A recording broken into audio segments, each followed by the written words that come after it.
I'm indecisive whenever there's someone new. Can't tell if I should block them or just let them through. The moments we're together, everything is cool.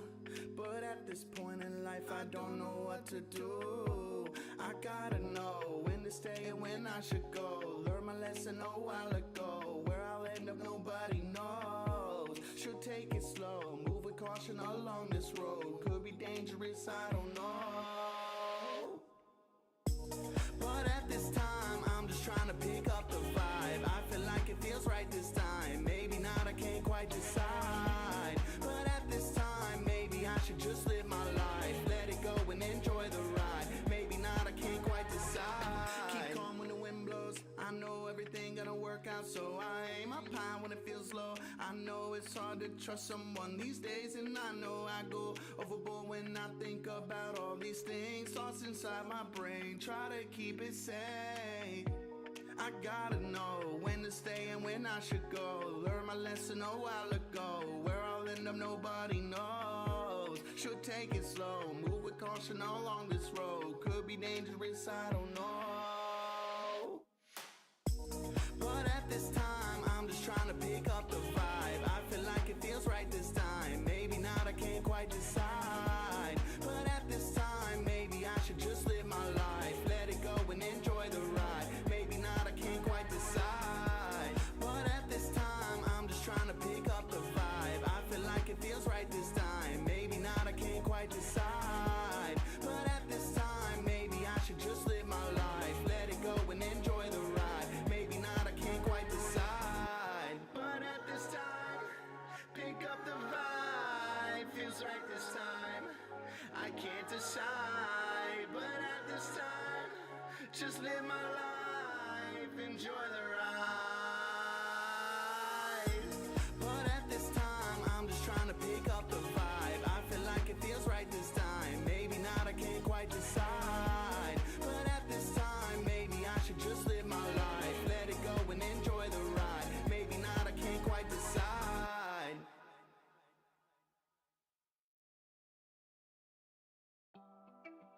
Why did you do it?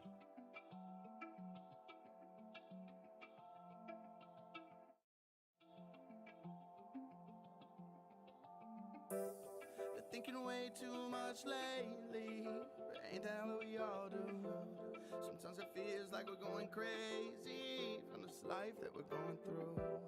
The ups and downs and arounds make us wanna scream and shout. It's like I never have a plan. It's like I'm sinking where I stand. Yeah, I've been stuck in my head and I can't get out. Don't know what I gotta do right now. Don't know what I gotta do right now. I've been stuck in my head and I can't get out. Don't know what I gotta do right now. Oh.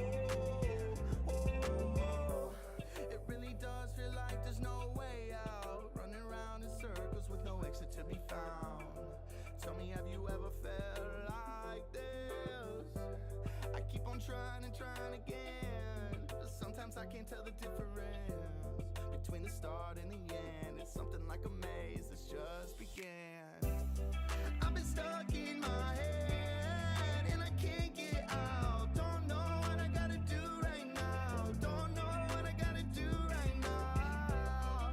I've been stuck in my head and I can't get out. Don't know what I gotta do right now. Don't know what I gotta do right now. Oh, oh, oh,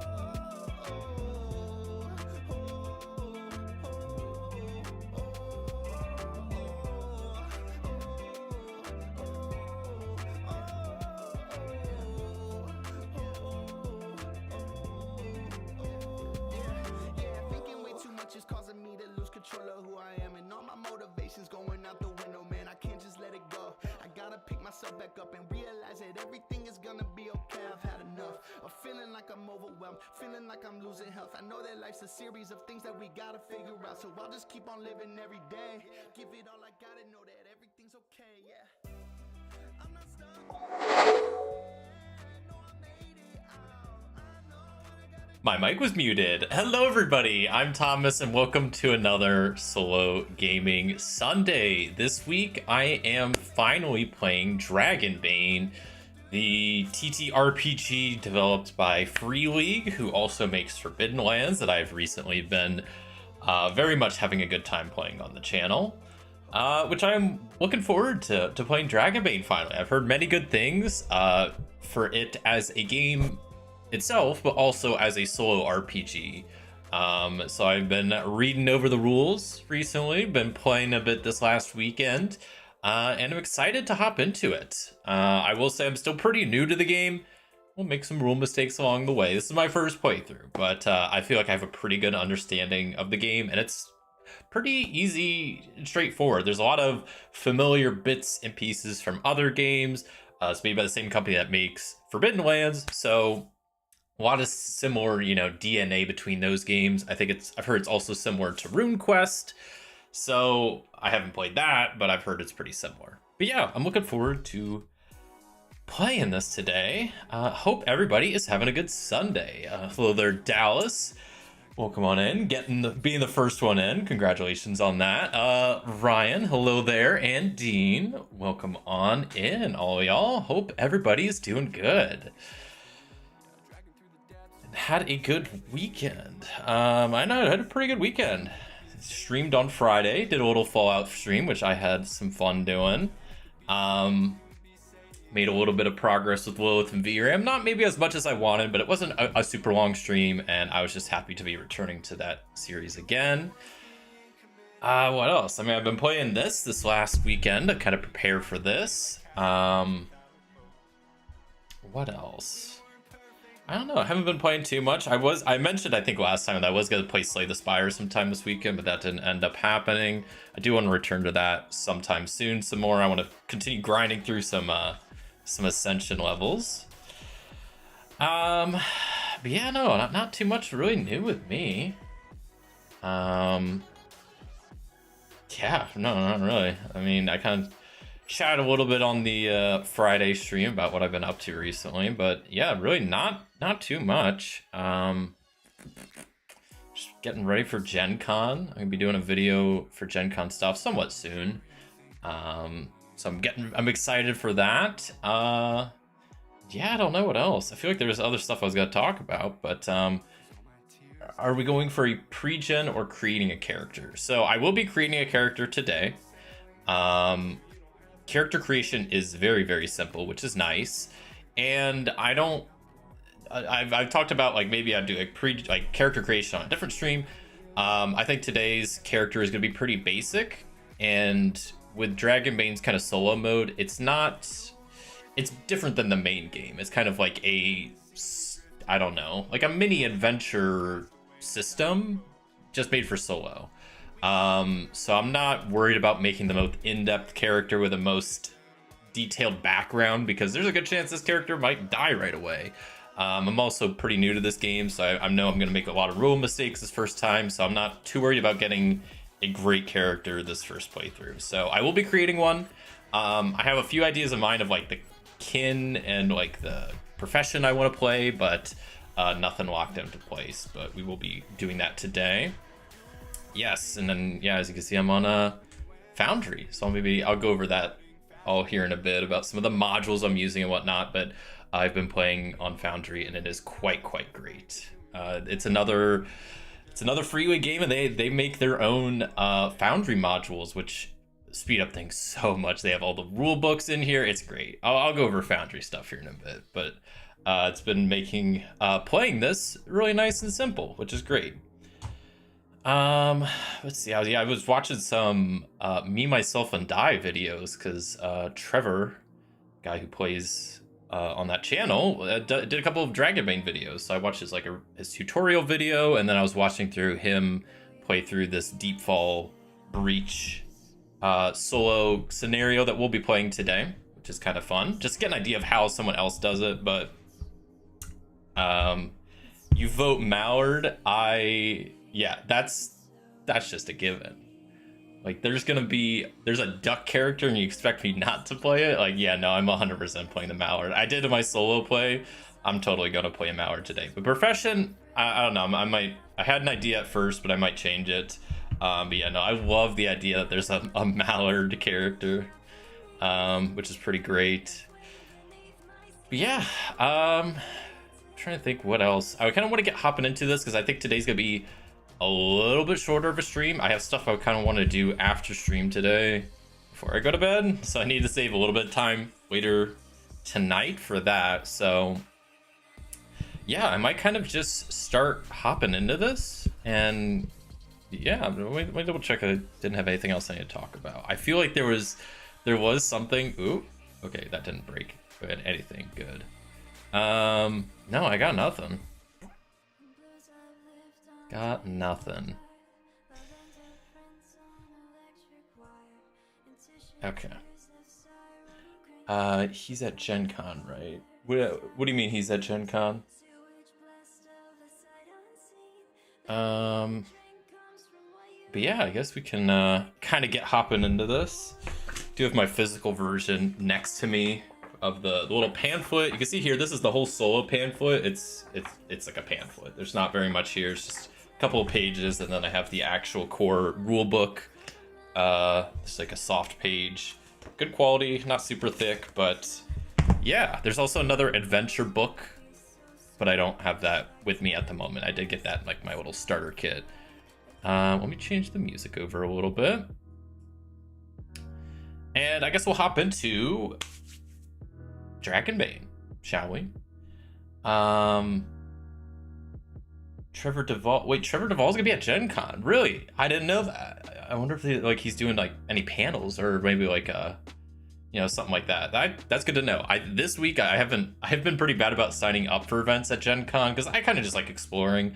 But I want to sign up for some more events this upcoming week and really start planning out my Gen Con experience, figure out what games I'm going to demo, what games I'm going to buy. So I'll have to look into that. That's good to know, though. Hello there, Jeremiah. Welcome on in. Hope your Sunday's going good. Yeah, looking forward to Gen Con. Yeah, I've been starting to look through the Gen Con like board game geek list, looking at all the games there, and there's some good ones. I want to say I'm not trying to. I don't know. I don't see as many games as last year that like pop out to me, but I'm sure there's gonna be a lot of hidden gems that don't necessarily pop out to me, but will be stuff I really like. Like, for example, I didn't realize, I had zero idea that this was a game that was in the works and that's gonna be at Gen Con, I think, to buy. Is that I forget the name of the game, but they're coming out with a sequel type game for the Crew. So I know the Crew, there's already the sequel, but they're coming out with a different series of trick-taking. I don't actually, no, it's not trick-taking, it's a cooperative poker game. I think it's called The Gang instead of The Crew. I had no idea this was gonna be at Gen Con, but apparently there's another, like, not The Crew, but similar style game made by the same company, which I am extremely excited for. I didn't know that was going on. Arcs has been getting a whole lot of buzz, which I wasn't super hyped about it at first, especially because there's no solo mode.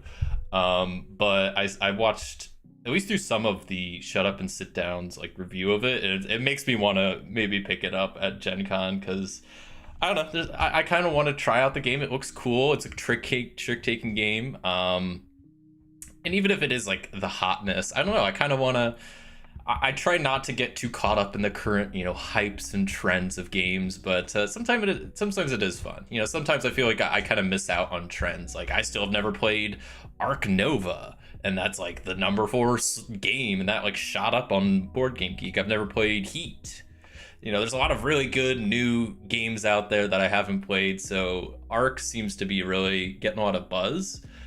So I think I might pick it up, even though it doesn't have a solo game. So unfortunately, it doesn't have a solo mode, so I'm never gonna probably play it on the channel unless I somehow like get other people and figure that out, which I don't know, like the logistics of that with like if I would have to get other cameras and extra mics, and that just sounds like a whole production thing to figure out. But yeah.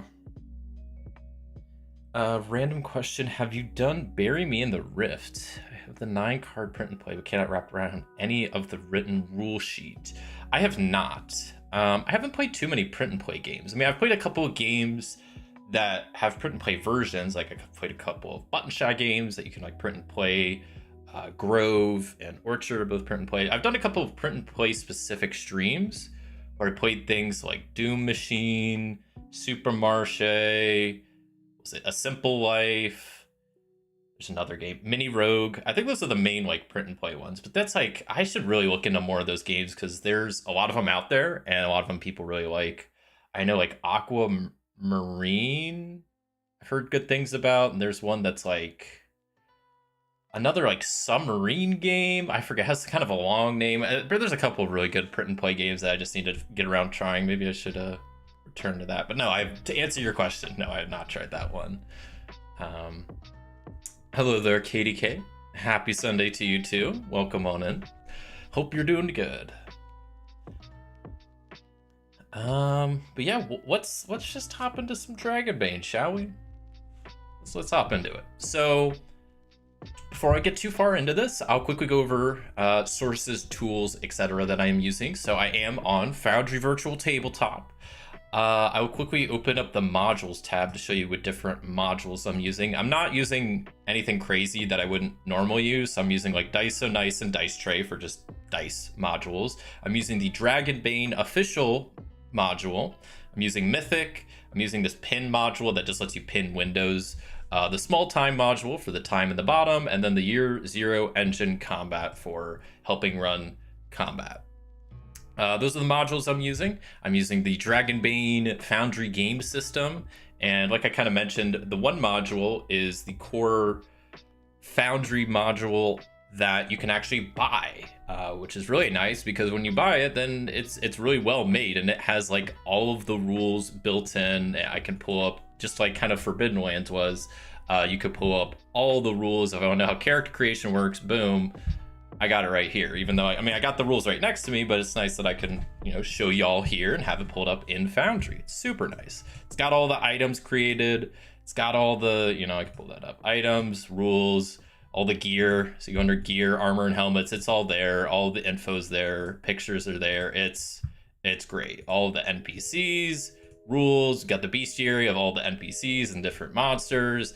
You got some elementals, common animals, pre-generated characters, typical NPCs. It's got it all. It's pretty great. If if you haven't realized yet, I'm a pretty big fan of Foundry because I like how much it speeds up solo play. I like playing games solo, and I like not spending time on things that aren't actually playing the game, and Foundry really just helps do that. And these modules have been quite great so far. But yeah, so that's my little Foundry setup. Yes, Tom in chat has that's the name I was thinking of. Yeah, the Bargain Bathysphere is probably the sub game you were thinking. Bargain Basement Bathysphere. Yes, that is the name, because I remember it had like a kind of a weird long name. Yeah, and it had basement and Bathysphere. Yes, that is definitely the name of the game. I do want to, yeah, maybe I need to do another print and play game because there's a lot of them out there. But yeah, so I went over all the modules.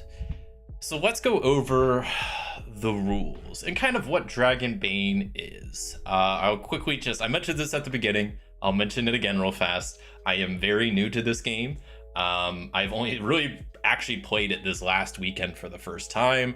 Just started learning the rules last time. So this is gonna be my first like long play session today. So I might get some rules wrong, but I think I have a pretty good understanding for the most part. So a little disclaimer, I guess. So what is Dragonbane? Well, probably somewhere in here that it gives a nice little explanation. So all of the characters are different adventures in this world, and adventures of player characters, that's all the same. Game master, you got a game master, that's kind of the same. Uses a bunch of different dice, so you use everything from D4, D6, D8, D10, D12, D20. This is a D20 based system, so use a D20 for a lot of your skill rolls and whatnot. It is a roll under system, so you will a lot of the times have a skill number for a skill to roll, and you're trying to roll under that number. They have stuff in here about playing online, playing solo, playing safely, there's role playing, yada yada yada. They have the start playing section for skills. They talk about measuring time. So they do different, units of time. So they have rounds are like 10 seconds. They have what's called a stretch is like 15 minutes, and then a shift, which is like a quarter day, 6 hours. Yeah, let me see if I can find a better explanation of like what Dragonbane actually is. I guess that front preface probably is good, but I don't know if there's a good way to explain really what the game is. Thank you, Vale P42, for the follow. Welcome on in. Basically, Dragonbane is it's a fantasy role-playing game. It's pretty rules light. It is a D20 based system. I would say the setting of the world is, well, it's kind of subtext is like of mirth and mayhem. So it's a bit more not as serious of a game. I think there's probably serious aspects to it for sure. But it does seem to be a little bit more on the lighter hearted side of stuff. But it is also, like I kind of mentioned, it is fairly rules light, but there is a good amount of crunch to it. So it hits a pretty good sweet spot, I would say. Like compared to something like Forbidden Lands, I would say this is easier. Compared to something like D&D, this is easier. But yeah, let's just kind of go through some of the rules, and then we'll go through character creation. Character creation is listed out all here. I'll go through this after the rules, but this is it in brief. That you choose a kin, you get your innate ability from your kin, you choose a profession, your age, your name, you roll for attributes, figure out your derived ratings, you do your trained skills, you get a heroic ability, weakness, gear, memento, appearance. But like I said, we'll kind of loop back to that after I do a little bit of a rules explanation. So skills. I mean, this is an RPG, right? Skills are kind of a big part of the game. So making skill checks. Like I said, this is a D20 based system. So when it's time to do a skill check, you roll a D20, and you're trying to roll under. Now, in this game, if you roll a 1, that's called rolling a dragon, and that is very good. That's this game's version of like a critical success. In combat, a dragon has specific effects, like increasing damage of an attack, for example, but outside of combat, it could be a bit more, it could be anything, really. A failure just means that if you roll above the skill level, your action fails. If you roll below it or equal to your skill level, you succeed. And if you roll a 20, that's really bad. That's what's called a demon. That means that the roll fails regardless. Rolling a demon also means you cannot push a roll. So I'll get to that here in a bit, but there is a concept of pushing a roll, like in Forbidden Lands, that if you fail a roll initially, under certain circumstances, you can choose to push that roll to re-roll and try to get a success. I picture Muppets or Rack and Bass in my head. Yeah, no, Rack and Bass, I don't know what that is, but yeah, no, I picture this. I mean, especially the fact that one of the main races or like kin that you could play as is a mallard, like a duck. I think that kind of, and it's like on the front cover, so it's not like it's like just a minor thing. Like it seems like they lean pretty into like being a little bit more on the goofy side, on the wacky side, I guess. Maybe not necessarily goofy, but yeah. So you can roll against a base attribute. That is a thing you can do. But you only have one, and you only have one chance to really succeed at a test. Once you've rolled, something needs to change, either how you're approaching the situation or something like that. There is a concept of something called Bane and something called Boon, which, if you've played something like Dungeons and Dragons, this is essentially just advantage and disadvantage. In either of these cases, if you get a boon or a bane on a skill roll, you roll 2d20. But if it's a boon, you take the lowest result because that's good. And if it's a bane, you take the highest result because it's bad. You can have multiple banes and boons, and they can just kind of counteract each other. You can help other players. I'm only playing by myself, so that's not really necessary. And then there is this concept of pushing rolls, which we could talk about now. So if you fail a skill roll or an attribute roll, you can choose to push the roll, which means that you can make another attempt. The new result applies, whatever it is. If you have boons or banes, you must re-roll all dice. You can never push a roll that is a demon roll initially. So if you roll a nat 20, you're done for. You can't re-roll. You're stuck with that. You rolled bad, and you just got to live with it. Whenever you push a roll, immediately after the reroll, you have to suffer what's called a condition. This means that You get a Bane on all rolls for that skill based on a certain attribute and rolls against that attribute in question. Each attribute is linked with a certain condition, so there are 6 different conditions because there are 6 different attributes.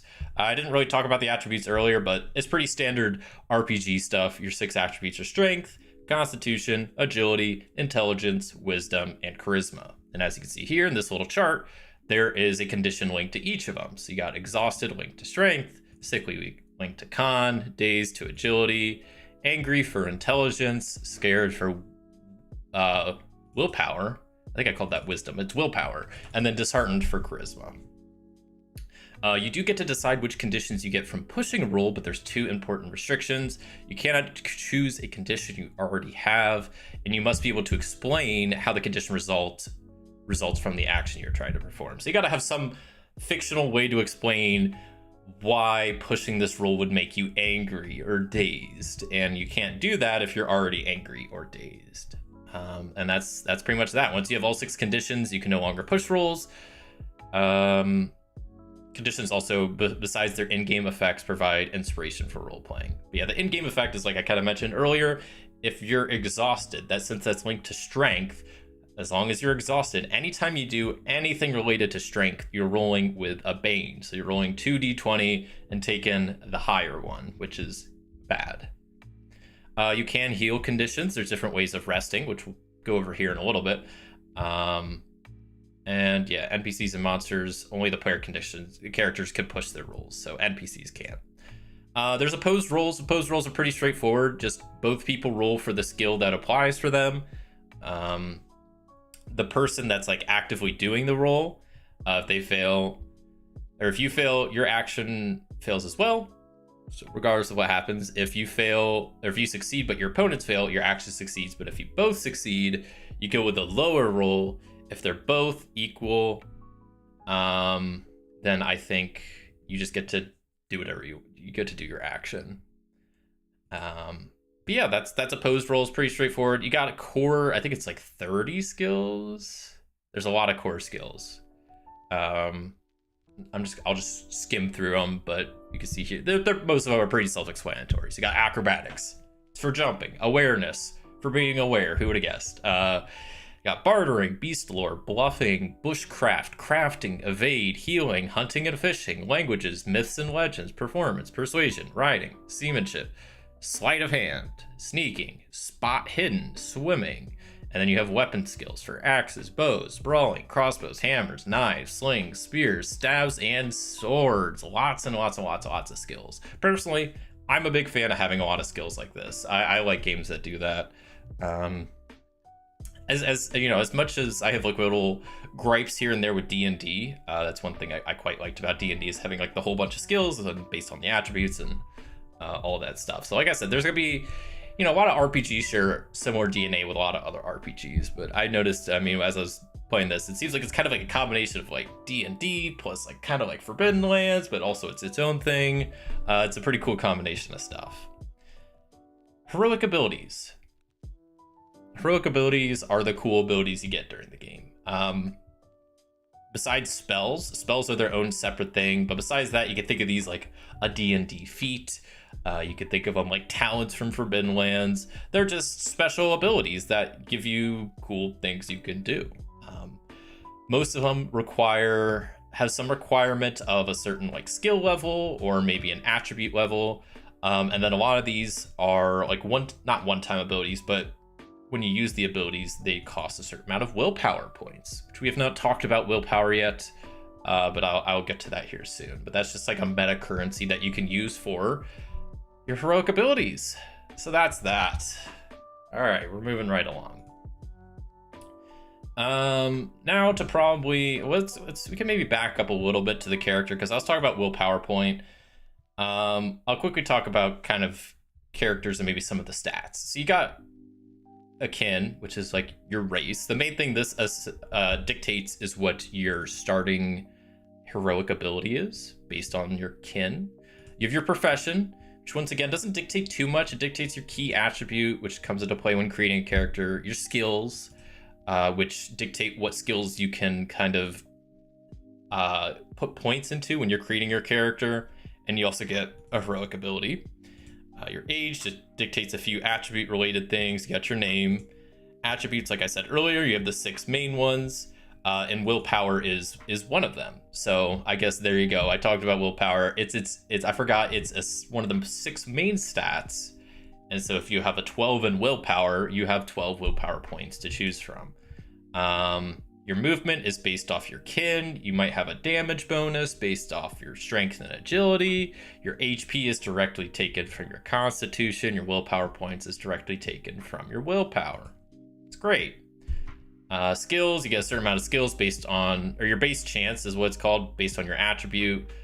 Heroic abilities I already talked about. So that's kind of some player stuff. There's I guess we can maybe also talk about experience real fast. Well, we'll do that when we go over character creation. So combat. This is gonna be the it's probably gonna be like the main portion of the rules. It's gonna take me a while to kind of go through, but it's not too bad. It's not too confusing, I don't think, but I do think this is the most confusing part of the game, to be sure. So, a couple things about combat. It's played in rounds, as is mentioned here. Each round is roughly 10 seconds. At the start of the round, you decide who has initiative, and then you figure out what everybody's doing. On your turn, you only have one action, and you can move. That's it. That's your turn. Initiative is not rolled; it's drawn. You have a deck of cards from 1 to 10. Each person takes a card. The lower, the better. So if you have a 1, you're going first. If you have a 10, you're going last. It's pretty cool. I like having a card deck for initiative. It's a fun idea. And yeah, that's just kind of how that works.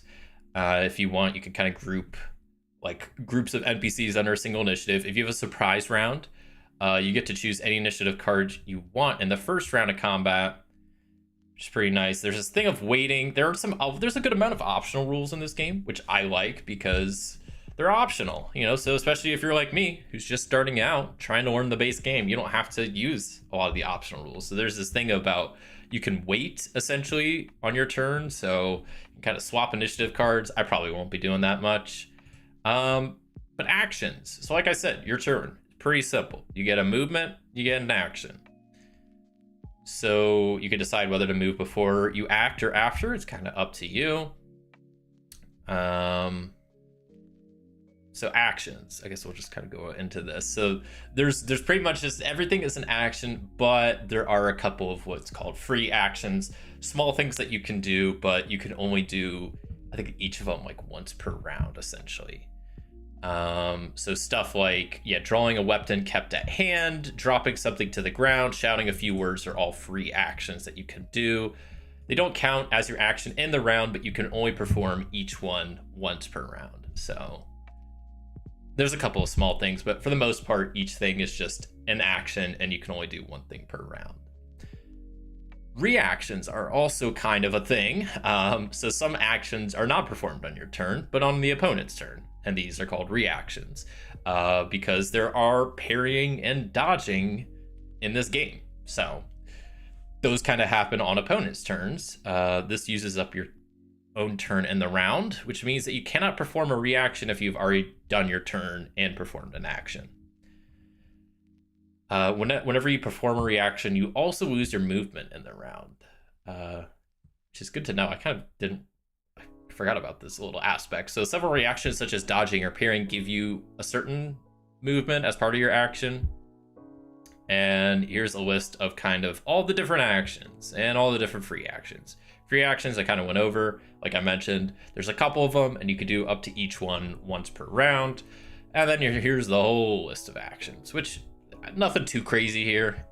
You got dash if you want to move, double your movement speed. You got your melee attack if you want to attack an enemy within 2 meters. I guess now's a better time than ever to talk about, hey, how does distance work? We'll go over that, I think, maybe in a little bit, but it uses meters because not Americans here.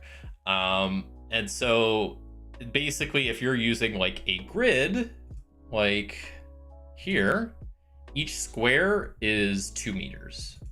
So that's kind of how they do it. So each square is 2 meters. That's how they measure stuff, and they use meters for all their measurements. So that's that. But yeah, melee attacks can be performed against an enemy within 2 meters, so essentially just an adjacent square, but it could be a square away if you have a long weapon.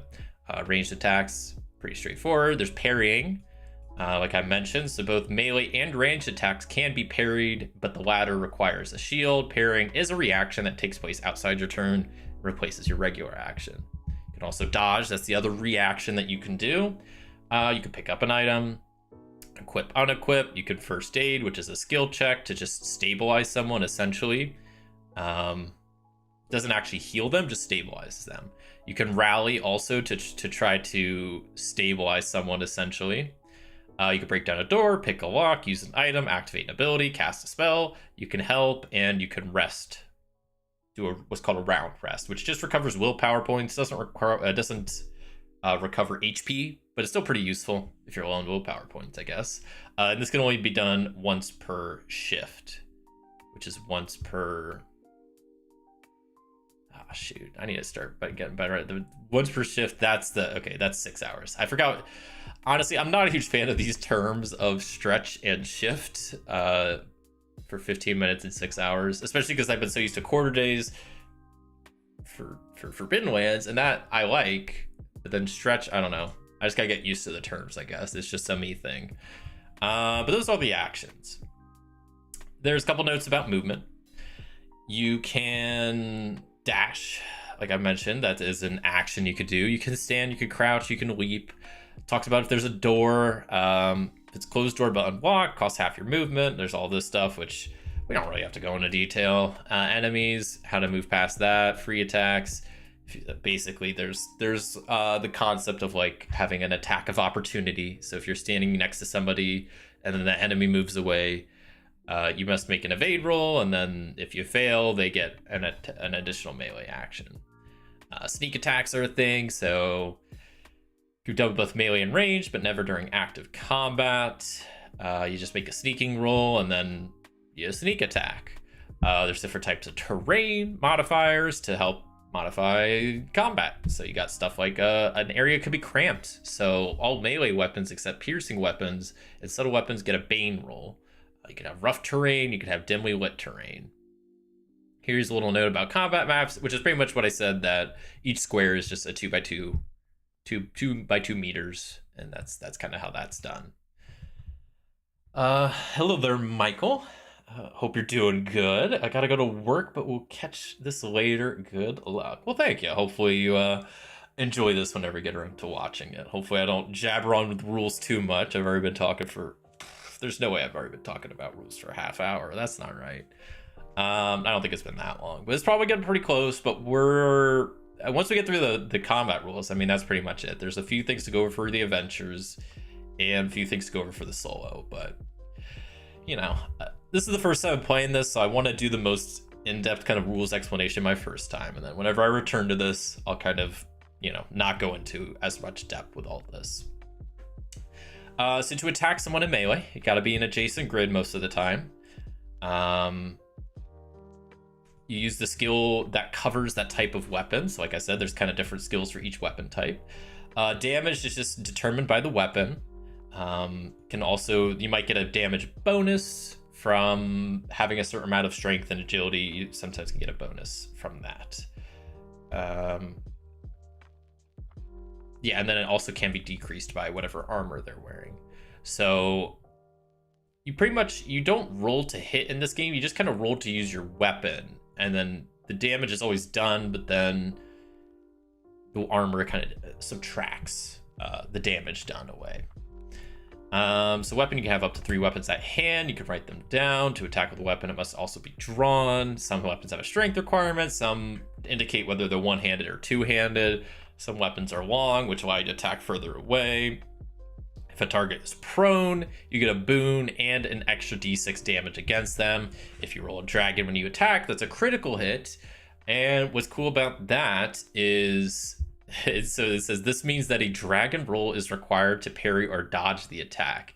And you could choose one of the two things. That's already great right off the bat. If you attack, boom, get a crit with a dragon, that's a 1, then if they even want to dodge or parry, they would have to also get a critical to even do that. But then on top of that, you could either choose to roll double the amount of dice for the weapon's damage. You could perform a second attack against the enemy, or you could choose that armor has no effect against the attack.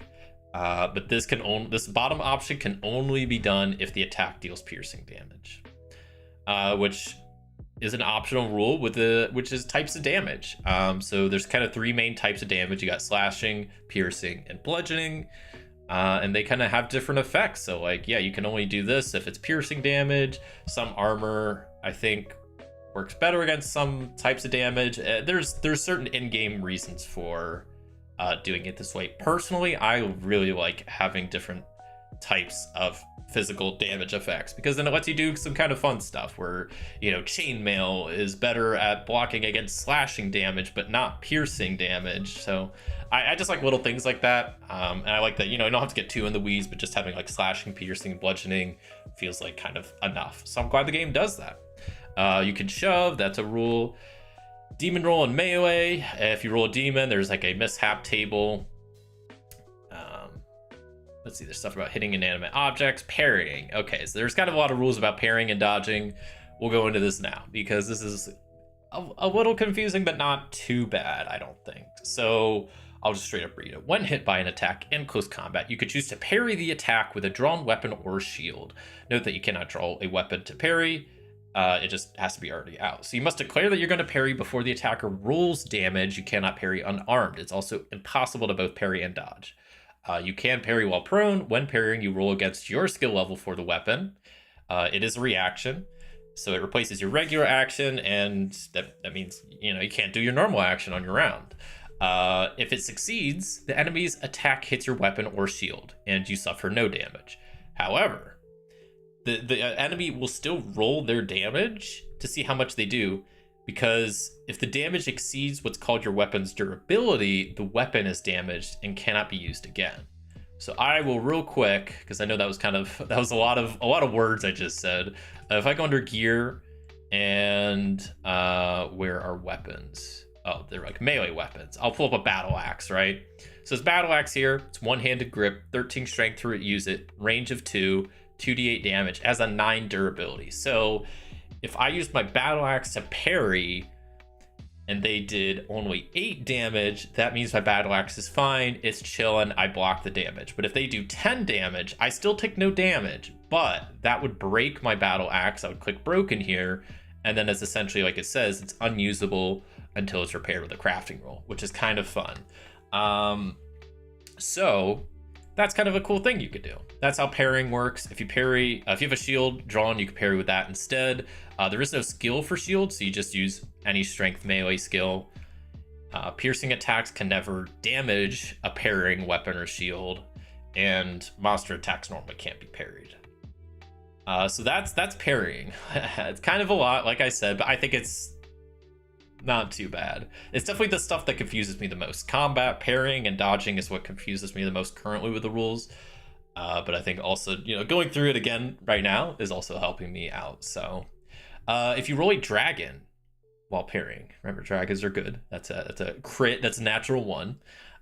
You may what's fun is you can immediately perform a counterattack on your opponent, and it automatically hits your weapon. It cannot be dodged or parried. So this does not apply if the attacker rolled a dragon as well. In that case, you need a dragon just to parry and do not get to counterattack. So that's parrying. Dodging works somewhat similarly, but obviously it's a different thing, so it's going to work a little bit differently. So as an alternative, you could try to dodge.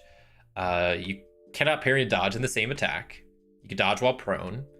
Must declare your dodging before they roll damage, and essentially just roll evade. On success, you evade the attack and take no damage. On a failure, you are hit by the attack. It is a reaction, so it takes your action. On successful dodge, you may move up to 1 square in any direction. Doesn't trigger a free attack, and as a rule, monster attacks can be dodged unless specified. There's all this stuff for special attacks, which once again is an optional rule. I'm not gonna mess with it, but you can, try to find a weak spot. You could try to topple, disarm, grapple. I think at some point I would definitely return to this game and play with a lot more of these optional rules, but since this is my first go, we're gonna forego some of them. These being some of them that we will forego. So that's melee combat. Range combat, it's not too much different. Not too much more here, but I'll quickly talk about it. So to use a ranged weapon, it's got to be drawn first. You should be at least a square away. So as long as you're not in an adjacent square, you're good. If you are adjacent, you have to roll a Bane. You essentially just use your skill for your ranged weapon. If the attack hits, you just do the damage. It's fairly similar. You get a damage bonus for some things. There's range for weapons that's indicated by their item. If you roll a demon, there's a ranged mishap table. All this is all pretty straightforward. And the same when rolling a dragon, you can double your damage and you have the armor option. You just don't have the third option, which was I already forget what the third option was. But you don't have it when you do you can't perform a second attack. So that's a thing you could do on melee crits, but you can't do on ranged. You can parry and dodge, but it does require a shield. It's the same way in melee combat, except that rolling a dragon does not give you a counterattack. And there's a thing for obscured targets that if someone's partially obscured or whatever, you might like roll with a Bane, but that's kind of up to the GM to decide. Damage is also pretty straightforward. The weapons will kind of indicate how much damage is done. You might get a little bit of a bonus, then you roll the damage. But then armor can help reduce that damage. So armor, let me pull up just a piece of armor here. Let's pull up leather armor. So we got leather armor here. Has maybe that's going to do studded leather, just so I have a bit better numbers to work with. So this has an armor rating of 2. It does bonus armor, I guess, against bludgeoning damage. I didn't realize that's a thing. He also has Banes sometimes, so you're not less sneaky with studded leather armor. The cost of it, the supply, and all that. So what the armor rating does is it just is what the rating of the armor is, how effective it is, and each time you take damage, you subtract the armor rating from the damage taken. So if I were to take 8 damage, my armor would help me reduce it by 2, so I'd only take 6, which is great. Oh, these are optional rules for for like the bonus armor thing, but that's kind of cool. I genuinely didn't know that was a thing till right now. Death in this game. So if your HP reaches 0, you drop to the down and risk of dying. You can't perform any actions or move. You do a death roll. So very D&D-esque type death roll where you're just doing a straight Constitution save, cannot be pushed. If you succeed after, I think you just need, well, you just have to do a contest. But then after 3 successes, you're back up. After 3 fails, you're dead. Rolling a dragon counts as 2 successes. Rolling a demon counts as 2 failures. If you suffer additional damage, it automatically counts as a failed death roll. There are a couple of options that allies could do to help you out. So you could do what's called a good rally. So if another character is within earshot, they could do a persuade skill check to try to get you back up to fighting condition, basically just bringing you back to 0 HP, but you're just kind of stabilized. You're rallied. You got a little bit more motivation in you. But yeah, you kind of act normally, but you still have to keep making death rolls. You can even try to rally yourself, which is fun, but you roll against your willpower with a Bane instead of persuasion. There's also kind of this saving life roll that you could do. So when you have 0 HP, another person could save your life with a successful healing roll. Without bandages, they get a Bane to the roll. This does count as an action. Multiple attempts are allowed. If the roll succeeds, you stop making death rolls and recover D6 HP. Additional healing rolls can have no effect once you are no longer at 0 HP, which personally, I'm a big fan of this. I don't know why some games don't add this last little sentence here. I kind of have that gripe with kind of a lot of games, to be honest. I think Forbidden Lands does it. I know Fallout does it, where Fallout has some action that you can do during combat that heals you up. But it doesn't specify you can't do it outside of combat. So like, why wouldn't you just do that instead of using like a stim pack unless you needed healed like at the moment? So I'm glad it specifies that like, okay, yeah, you could do the saving a life roll, but only when they have 0 HP, and it does restore a little HP, but then it doesn't matter anymore. You don't go to negative HP, but if you were to get your HP reduced to negative what your full HP is, then you would die outright. So if you had 13 total HP and you were down to 2 HP, and then you got hit for a big attack of 20, since that brought you down past negative what your full HP is, you would just instantly die. Which is pretty fun, right? You love that. There's this idea of severe injuries. So once you get to reduce your HP, you can have a severe injury if just something going forward. It's an optional rule. Probably won't be playing with this today, but it is a thing you can do. Conditions I already went over. Healing and resting, there's 3 types of main rests. So you could do a round rest, which I kind of talked about earlier, just gets you some willpower points back. A stretch rest, which is 15 minutes of time, gets you a little HP, or a little bit more HP if someone's helping, and you can also recover willpower points. I think, yeah, you can only do a stretch rest once per shift. So you can only do a 15-minute rest every 6 hours. And then a shift rest is like a full rest. It can only take place at a safe location when there are no enemies. During a shift rest, you recover all lost HP and willpower, which is great. Spells, so magic spells can allow you to heal HP more quickly than normal. All right, we're almost through combat. Like I said, once we're through combat, well, there's still a little bit more to do, but I'll try zooming through the rest of this, because that's the main stuff. You know, we got through damage, skill checks, healing. The rest of this, I'll kind of go a little bit quicker through. Lighting is a thing in this game. So if you're fighting in total darkness, you'll have certain issues you'll have to deal with, and torches are a thing in this game. They light up a certain amount of, 5 squares of in all direction, but torches can be kind of unpredictable, and they will always guaranteed to last a stretch of time, but then after each stretch you have to roll a dice to see if they stay lit. On a 1 they go out. I think you just roll like I guess the type of dice depends on the light source, which is like pretty cool.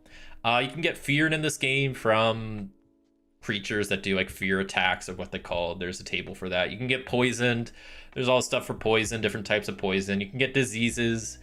There's rules for falling, swimming, drowning, hunger, cold, sleep deprivation. Nothing too out of the ordinary, so I'm not really going to touch on much of it. Riding animals, you could definitely do in this game. You could have, saddlebags, and they have their own movement. It talks about how combat works. I don't anticipate doing any of that today, so I'm not going to worry about that too much. And one thing that's pretty cool about this game, I haven't messed with this much yet, but it seems really neat, is the idea of improvised weapons. So I'll just kind of read through this here. But battles are sometimes fought in places where things in the environment can be used in combat as weapons for protection or for movement. These improvised weapons can be lots of different things, but what they all have in common is they normally can only be used once, after which they are consumed. Using an improvised weapon is an action and can be combined with movement. The examples of improvised weapons can be found in improvised weapons. And there's a lot of cool ones. For example, if you're in a forest, you can roll and maybe find a wasp nest, where you have to use a bushcraft roll to pick up the wasp nest, and then you can hurl it at an enemy within 10 meters. And then it talks about the enemy gets badly stung, they take some damage, they get a bane on their next action, it cannot be dodged, and all this other stuff. So they have some really cool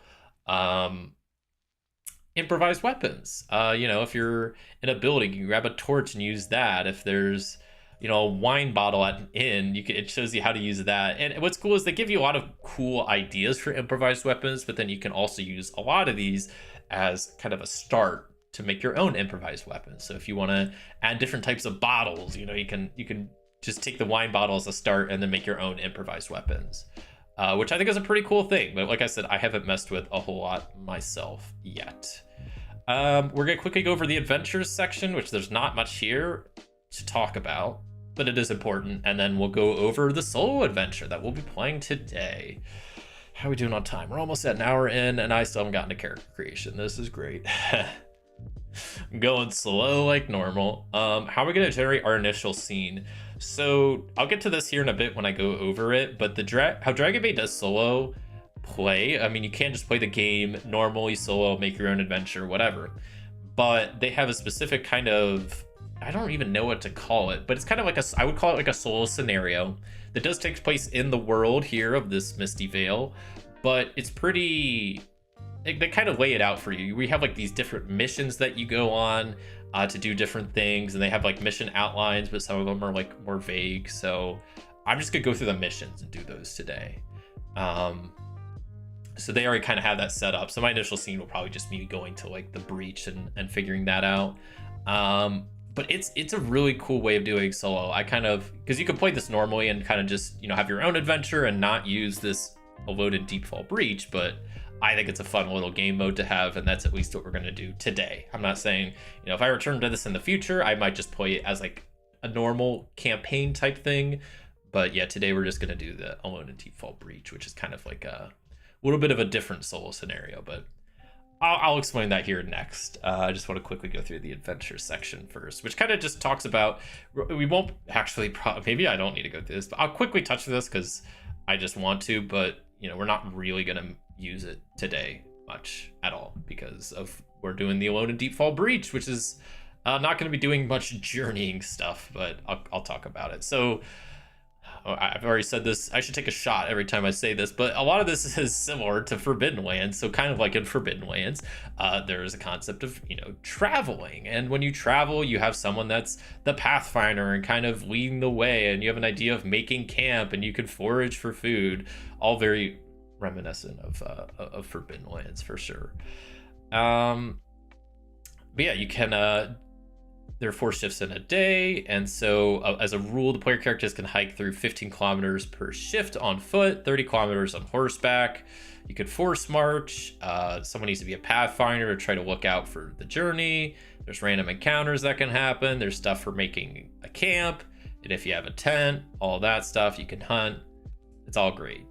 Don't know if there's much there or there or there. I guess that was really, I guess since we're not really going to be doing that, that's all we really need to talk about in that section.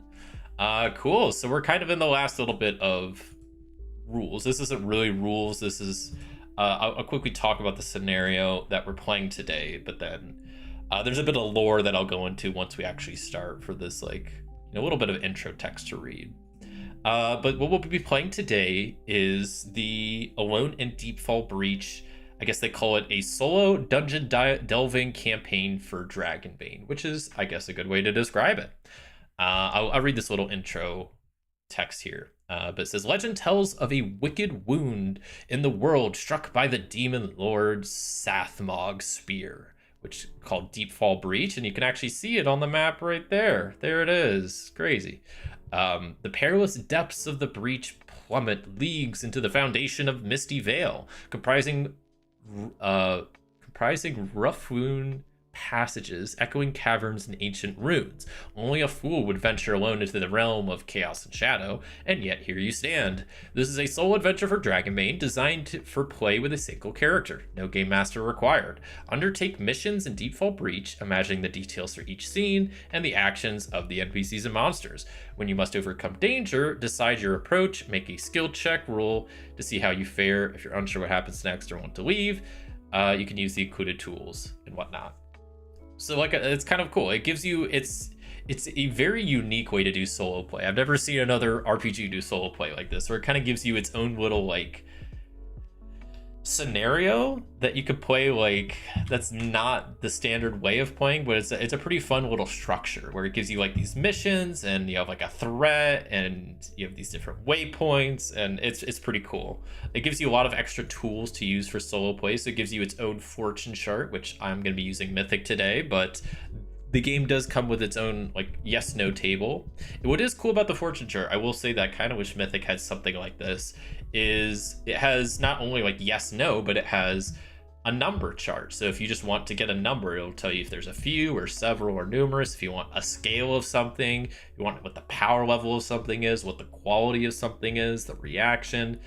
There's some nice charts here, but I'm gonna be at least using Mythic for like yes/no, Oracle, Chaos Factor, Threads, stuff like that. There's a nice little inspiration table. There's an action table, attribute table, a thing table, some dragon and demon effects, talks about how to manage NPCs and some generic like NPC actions and attacks. The stuff about solo play, which doesn't really matter too much, it's pretty similar. There's like these exploration tables, which you can use to help generate some of the areas you go. So you can generate like what the area is. You can generate some location details like the contents, the environment, the oddity, whatever danger is in there. You got some inhabitants to roll on, scavenging tables, rules for searching, rules for traps. It's got it all. But we'll dive a little bit more into that after character creation, which we'll hop into character creation right now and get going on that. So here's the little outline like I showed earlier, and we're just gonna try to hop through this. Like I said, it is pretty quick, and because of the nature of this kind of scenario, this campaign, I'm not too worried about making the most in-depth character. So first we need to check our kin, which yeah, there is a 0% chance I don't play the Mallard, but I'll quickly show you the different kin options. So you have good old human, and like I kind of mentioned earlier, besides, you know, the flavor of choosing your different kin, the main in-game effect it has is it dictates what your movement points are and what your starting heroic ability is, based because you get a ability based on your kin. So humans have their own. It also has some name options. You have halfling as a kin option. You have dwarf, classic dwarf. You have elf. You got mallard. I mean, look at that guy. There's no way I don't play that guy. Which they actually have 2 abilities, which is kind of nice. One is just more an innate ability that they just get a boon to swimming rolls. Makes sense since they're, you know, a duck. And there's also wolfkin. Love to see that. And they also have their own ability. So some pretty, you know, not the most crazy amount of kins, but I think they got all your standard ones. You know, you got the halfling, the dwarf, the elf, and then some fun ones like mallard and wolfkin. You do get the 2 initiative cards per round ability, right? Yes. So that's a good point. I maybe should have mentioned that earlier, but yes. So with the solo adventure, when you create your player character, you create them exactly the same, with one exception. You do get an extra heroic ability, and that heroic ability can be one of these 2 solo specific abilities. There's this one called Army of One, which allows you to draw 2 initiative cards each round, or Soul Survivor, which you could push a roll without suffering a condition. That one does cost 3 willpower points. So I will definitely be doing that when I add my abilities. That is a very good point. I should have brought that up earlier. Yeah. But yeah, that's the only difference in character creation. There's a couple other small changes for the actual play, for like gaining experience and stuff like that, but we'll go over that here later. But yeah, we start with my character, which I'll definitely be playing, like I said, a mallard. So I may maybe roll on the mallard name table to get a name, and we get Hackleswell. I like that name. Hackleswell. Okay, great name. So we'll create a new actor for Hackleswell. Cool. What? Oh, there they are. I was like, Foundry's just taking its time. Cool. If I open this up, what's that gonna open? Okay. I go into modules and then go into Dragonbane assets. I peek in their assets folder. Let me grab like a mallard to use as my icon. There we go. Pretty good. Hackleswell. So we got our kin. Step 1 done. Step 2 is note your innate ability, which our abilities are kept in here. And what's cool is I could just do this. So I could drag where it says mallard and just drag that to my character sheet, and boom, it adds my kin abilities right there. So my first one is webbed feet, which, like I said, just gives me a boon to all swimming rolls. That's an innate ability, doesn't cost me any willpower points. I also have the ill-tempered ability, which does require 3 willpower points to activate, but it says mallards tend to have a chloric temper, so you can activate this ability, no action, when making a skill roll to get a boon to the roll, but you do become angry if you're not already angry, and it can't be used for intelligence-based rolls. So that's that, and we're good there. So we got our kin, got our innate ability. Now we choose our profession. So profession, it's what your profession is. There's not really character classes in this game. This really does just dictate your starting stats, kind of. It dictates what skills you get proficiencies in, and it dictates what your heroic ability is at the start. When you level up throughout the game, the profession really doesn't matter as much. You can kind of make your character whatever. You can kind of grab whatever heroic abilities throughout the game, but it just kind of more or less dictates what your character's profession is and what they're up to before they start a life of adventuring. And there's some really cool ones. I really like some of the professions in this game. So first off, you got artisan. I'm a big fan of artisan. Anytime there's crafting in games, I'm all there for that. So artisan is a tempting one to take. I don't think I would take it today just because of the nature of the solo play.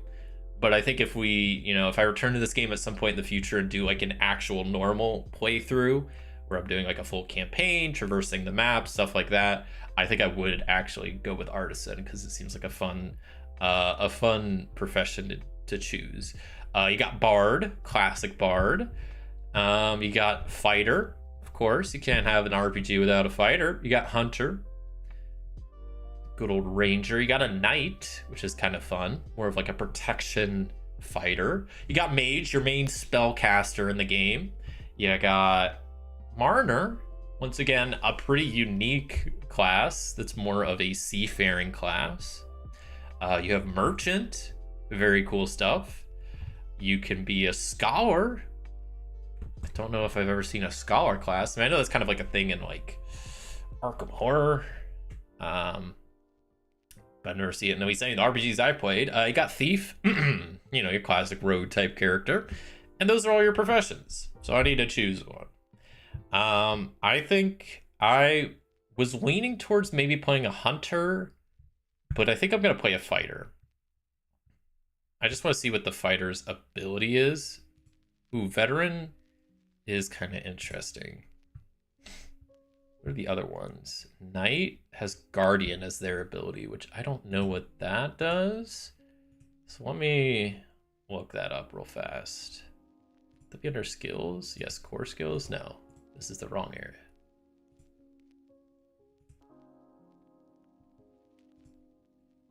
Why can't I just look at it through here?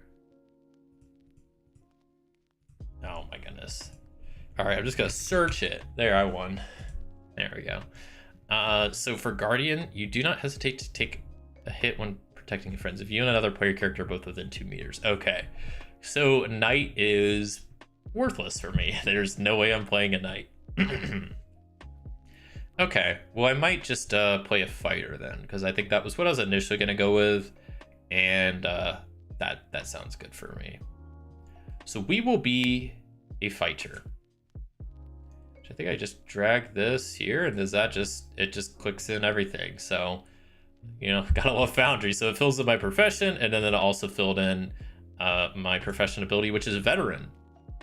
So how this works is whenever I activating this ability at the start of combat allows you to retain your initiative card from the previous round instead of drawing a new one. Does not cost an action to do that, but does cost a willpower point. So got that going for me. But cool, we got our kin, got our profession, got both of our, abilities from all of that. So now we get to choose or roll our age, which I will just, I'll roll. I don't care.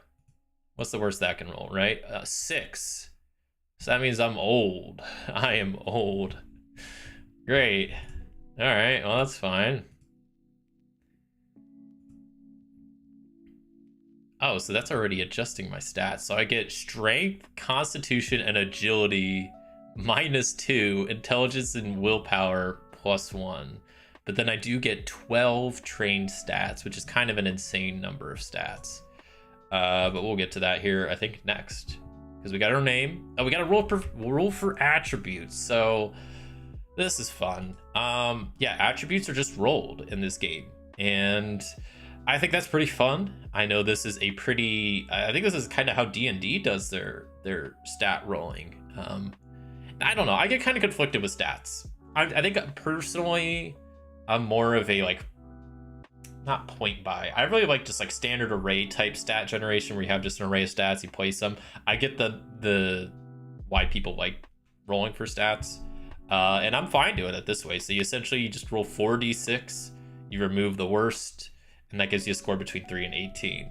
Now, you got to be careful when rolling stats a little bit, because how it works is you roll your d6, you get a score, you then have to assign it to an attribute before rolling your next one. So you kind of have to like figure out along the way, like, oh, if I roll really high, okay, do I put this in my strength stat or my main stat? Do I try to wait till I get a better roll? Like, it's almost a little bit of a mini game in itself, because once a stat is set, that's kind of it. You do, though, have the option that once you're done setting your stats, one time you can swap 2 scores.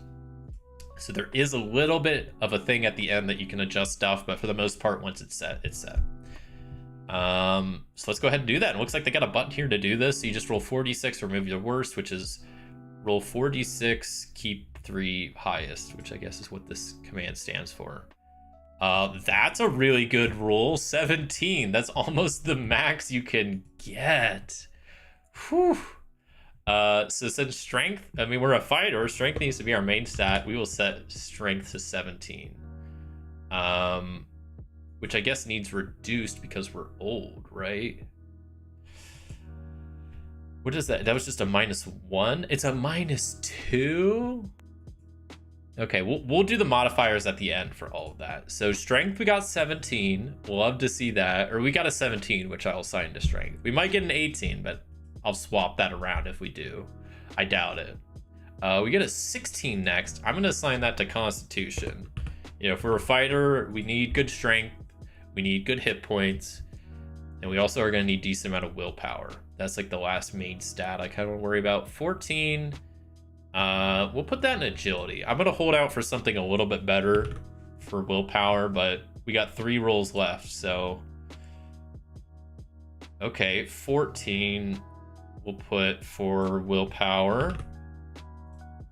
So we got charisma and intelligence left to roll for. So charisma, ooh, 17. We'll put that for Constitution. And then our final roll, something good. Not bad, 15 for intelligence. So we rolled honestly really good. That was everything, right? So 1, 2, 3, 4, 5, 6. Yes. I think there might be a standard array in the Dragonbane rules. Oh, really? I did not realize that. I mean, I'm fine doing it this way if this is the way they want. Personally, like, I probably prefer standard array type method, but I mean, you know, I'm fine doing it this way. So it looks like our stats are set. I could swap stuff around, and I think I will at least swap maybe the agility and charisma, because I feel like that's going to be agility is going to be a lot more helpful in battle than charisma, and agility is also going to get a deduction to it because of my old age. So these are all my stats as I rolled them, but now I have to go back and reduce strength, constitution, and agility by 2. So I'm at 15, 14, and 15. And then intelligence and willpower both go up by 1.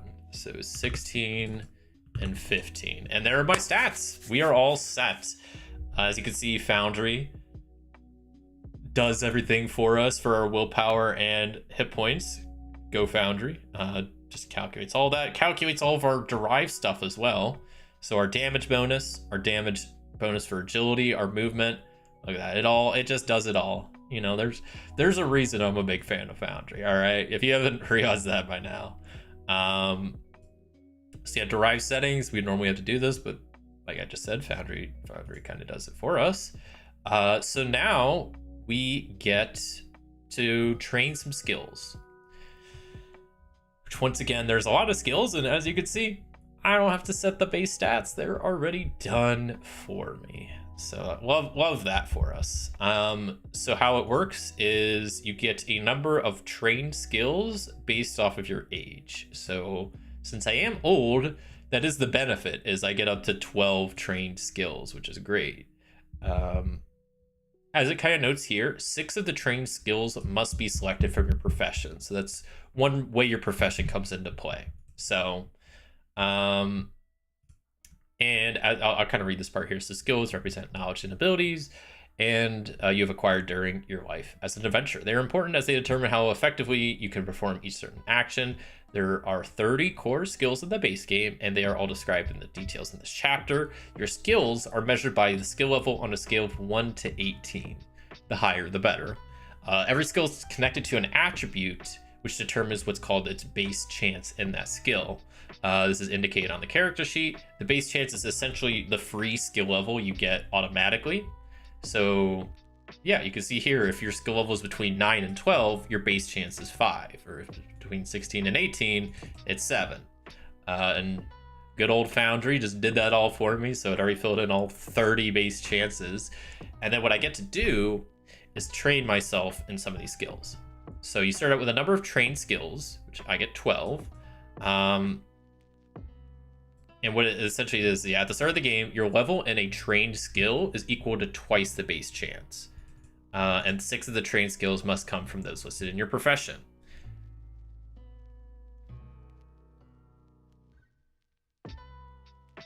Okay, so yeah.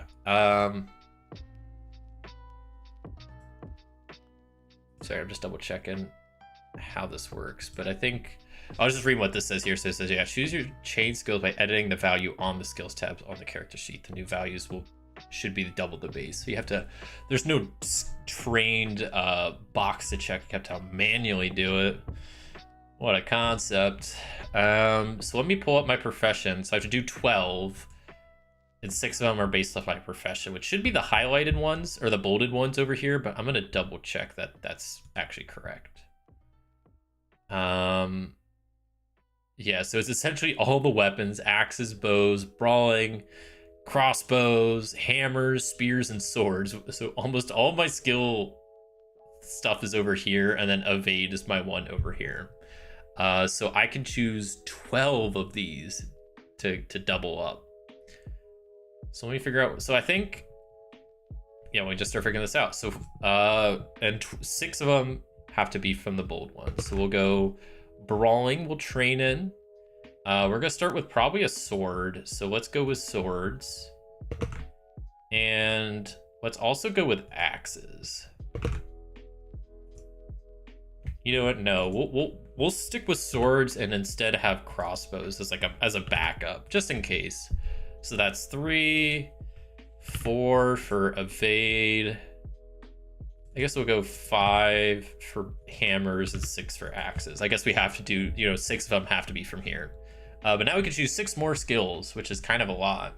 So we're gonna do sneaking, always good to have. We will do crafting. Once again, I think a good one to have. That was 2. We do bushcraft, that's like survival. That's 3. Awareness, 4. Spot hidden, 5.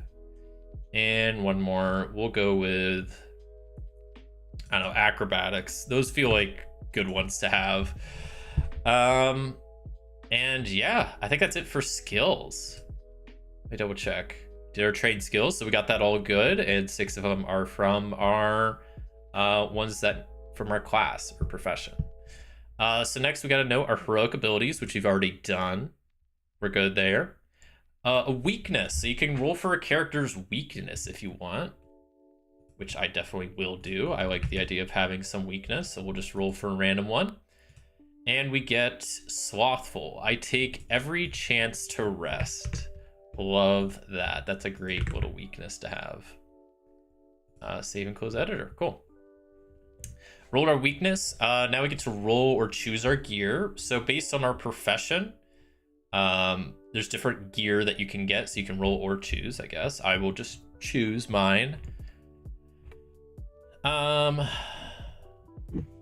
don't know if I want to be well, this one gives you like a crossbow and a short sword. That is pretty nice, but leather armor. This one gives you chainmail, a torch, and a shield. I guess a shield would be pretty good. I might go with the top option of like getting a broadsword, a shield, chainmail, torch, all that stuff. So yeah, let me just add that to my inventory real fast. So broadsword, I'll just click and drag that over.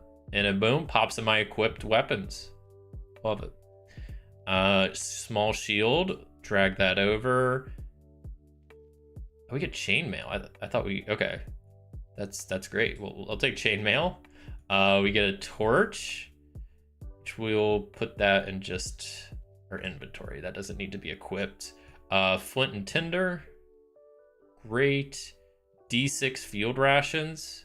So we get just one field ration. Okay.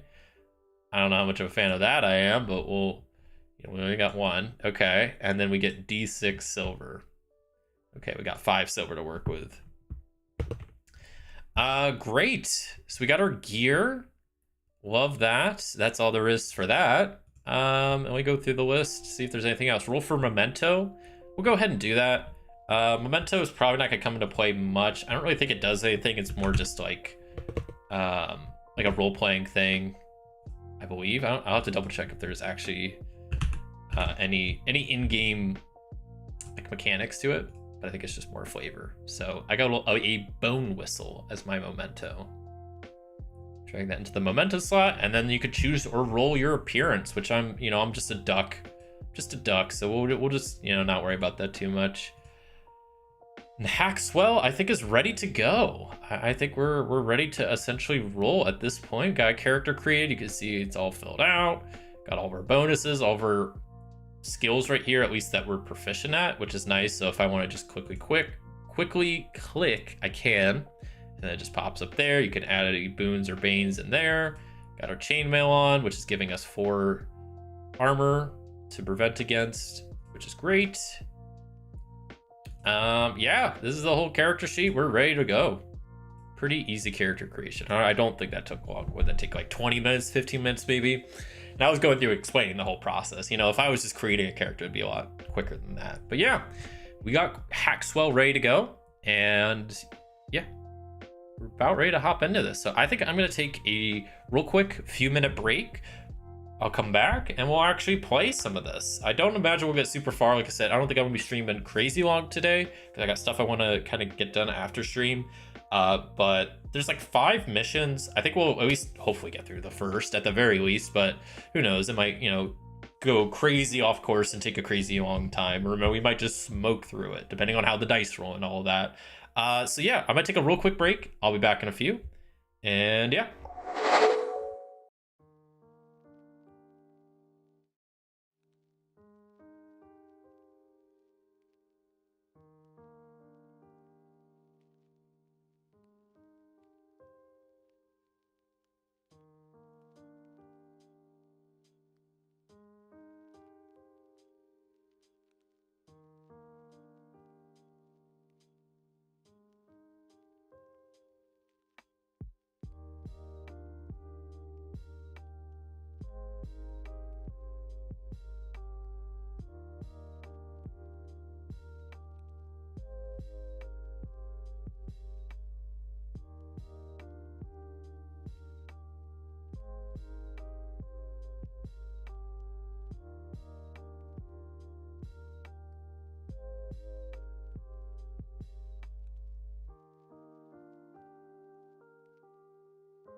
All right.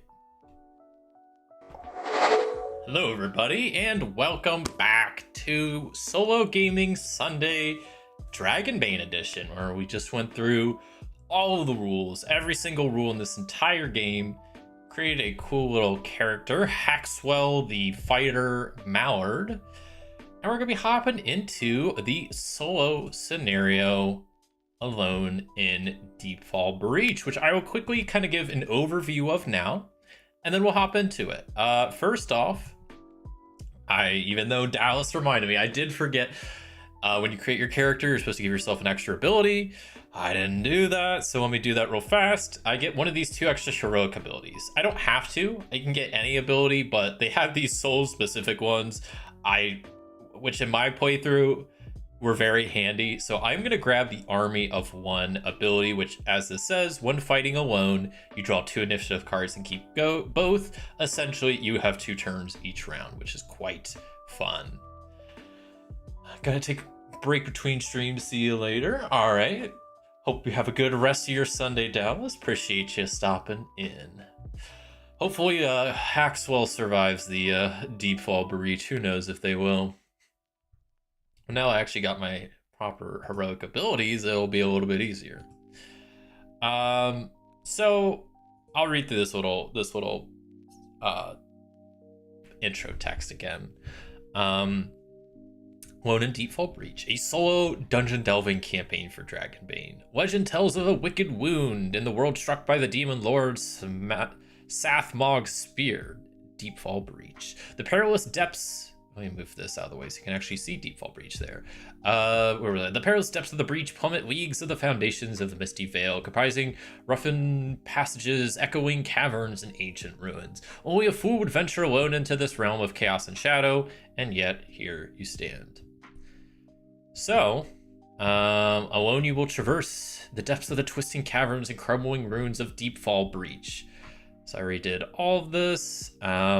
It says choose your character's motivation for coming to this dreadful place, which I will do, and that can maybe be our first thread. What? My duck. He's a fighter. What is he doing here in this crack of the earth that has these crazy tunnels and creatures in it? Why am I here? And I think at the end of the day, if I'm a fighter, I'm just trying to become a better fighter. So I think,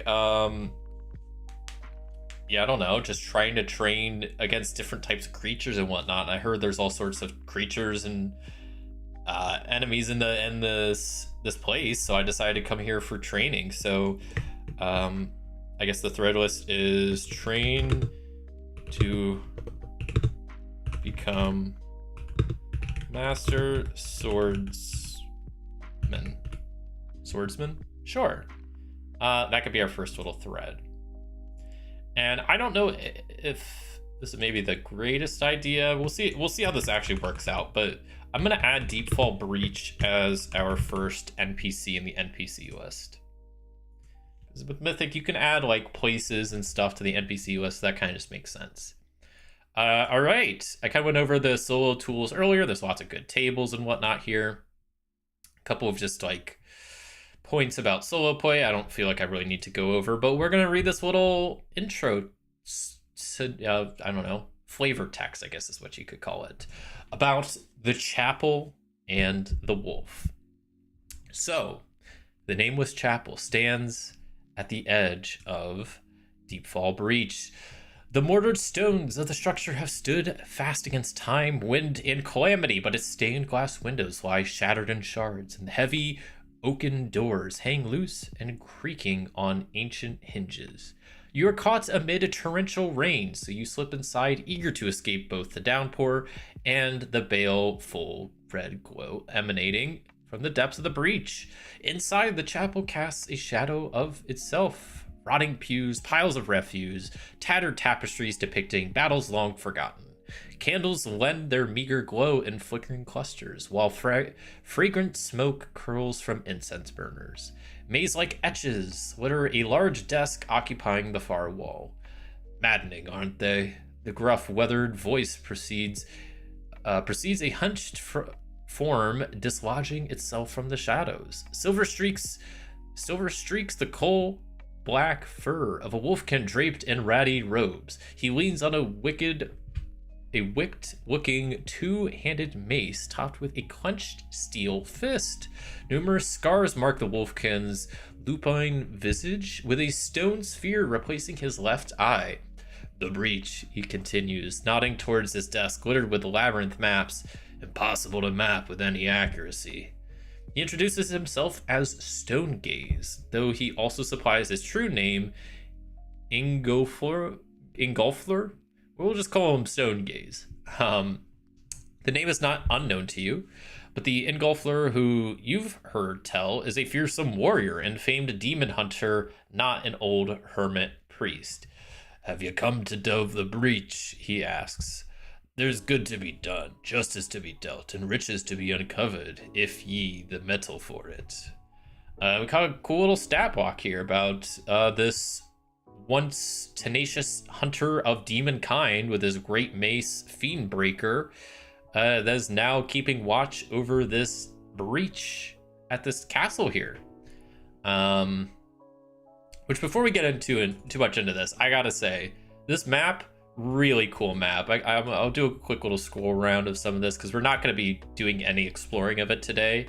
Really well made map. I mean, right here is where Deepfall Breach is. This castle and this crack in the ground is where we'll be staying. And you can see, like, I could zoom in really far. The detail is really well done.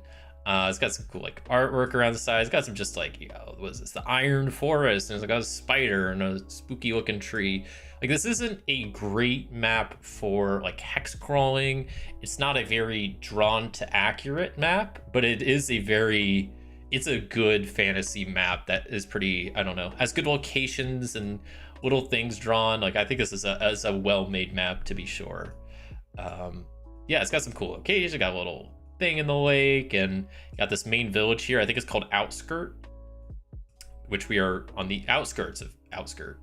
Yeah, at this castle here, diving into the breach down there. So yeah, that's where we're at. I just kind of want to show off the map a bit because I think it's a really well made map, and we're gonna be zoomed in like this like majority of the time, not really getting to look at the rest of it. So I will be probably flipping between this, and then there's these like other scenes for battle maps. Whenever we actually go into a battle, I'll flip over to those, and then, you know, back to here. We're just kind of in between combat and whatnot. But yeah, where did my other thing go? I closed out of it, didn't I? Whoops. Let me pull it back up. There we go. Okay. We'll put that like right here. So that's a little intro flavor text and whatnot. So how this works is there's basically different missions you can go on here in Deepfall Breach. A mission encompasses the unique goal, threats, and environments of each journey into the breach. So Stonegaze supplies your missions. His enchanted sight pierces the stone of the rift, allowing him to discern the dizzying depths. He scrawls maps and notes to guide you through waypoints and warn of potential dangers, but much of the route will be shrouded to even his uncanny vision, which I think that's a fun little way to do that. So this guy's got this enchanted eye, so he can kind of see partially down into the depths, but he can't see everything. So I kind of like that. So into the breach, you descend a crumbling staircase into the chasm, braving the dizzying heights. A twisting corridor leads from the cliff face into the heart of the breach, emerging into what Ingolf called the Vault of Many Paths. Here lies a great confounding hub of passages branching from an ancient spherical chamber, its walls embossed with primordial battlefields depicting dragons and demons clashing eternally in stark relief. Innumerable tunnels run from the vault like veins through the stone flesh of the earth. You steel yourself against the perils to come, take a moment to study your notes and map, and step forward. So you play out missions within the breach by focusing on like key locations, dangers, and encounters. These points of interest are called waypoints. So some waypoints are described and is rundown of the mission, while others are a mystery. You have to investigate them yourselves. A waypoint might detail a single space or passageway or describe a larger section of the breach. For each mission, You just progress through the waypoints in the order described in the mission. So imagine your approach, the details, the dangers, the opportunities, resolve any questions you have. If the waypoint is unknown, then you can use some of the charts on the next page to help flesh that out. There's this whole exploration table that I talked about earlier. So if it's an unknown waypoint, you would roll an area, you'd roll a number of location details to help add some flavor to an unknown waypoint. Your expeditions into the breach are abstracted, so you don't need a map. A simple outline will work. Just noting down important finds. That's why I have this little journal off to the left-hand side here. I'm just gonna be doing like my normal note taking, just very brief bullet points talking about. I'll essentially probably make like a bullet point for each waypoint and then do like sub bullet points under that just to kind of describe like what happens at each waypoint. If you flee a fight or are focused on a new path, you introduce a new waypoint. So it could be made more dangerous and complex. You resolve that waypoint before returning to the mission's like original path. The final waypoint is your objective. This is where the fate of the mission is decided. What's cool about these missions, though, is there's also mission threats that you have to deal with. So a threat represents a looming danger, such as an environmental hazard, a pursuing foe, a time threat in the midst of a time limit type thing. So each mission summary includes a description of a threat, and you can introduce a new threat in the midst of an expedition if you aren't of an immediate peril. So to track a threat, you essentially use a d6 as a counter starting at 1. If you suffer a significant delay or create an opening for the threat through an action or failure, you just advance the threat by 1. In dire situations, you might advance it by 2. And since the dangers of the breach do not wait, you should also advance the threat if you divert from your mission for activities such as searching an area or resting. So if you take a stretch or longer to do something, that threat's going to keep ticking up and it's going to get worse. And then once it hits 6, the event comes to pass. You must face the danger or complication. The threat is inherent to the mission.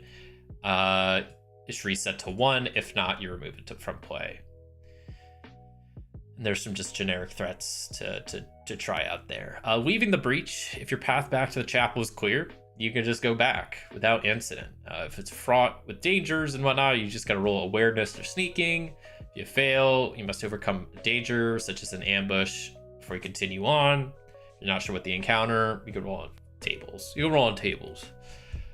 If you're making a direct trip is impossible, then you could try to find a different route. So you roll a d4 plus 2. That's the number of waypoints you must traverse before you can reach the surface, which is kind of a fun way to have some like to make alternative routes. Kind of fun.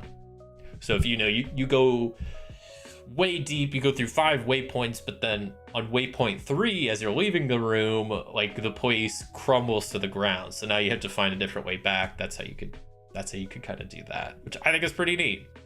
Gaining experience is a little bit different. And I didn't talk about this earlier, so maybe I should real quick talk about this. I think I meant to talk about this earlier and kind of forgot. Experience. It's pretty straightforward. It's kind of like Forbidden Lands, where you get kind of XP for doing different in-game things. It works a little bit differently, though. So you get something called advancement marks for skills. So whenever you have a dragon or demon rolled when using a skill, there is a box next to each skill that you can check. That's what all these are for. On next to all these skills, they're called advancement boxes, advancement marks. And essentially, at the end of each game session, you can go through and this list of questions. For each question you answer yes to, you get some XP. So you get XP if you participate in the game session, if you found a new location, if you defeated an adversary, if you overcame an obstacle without using force, did you give into your weakness.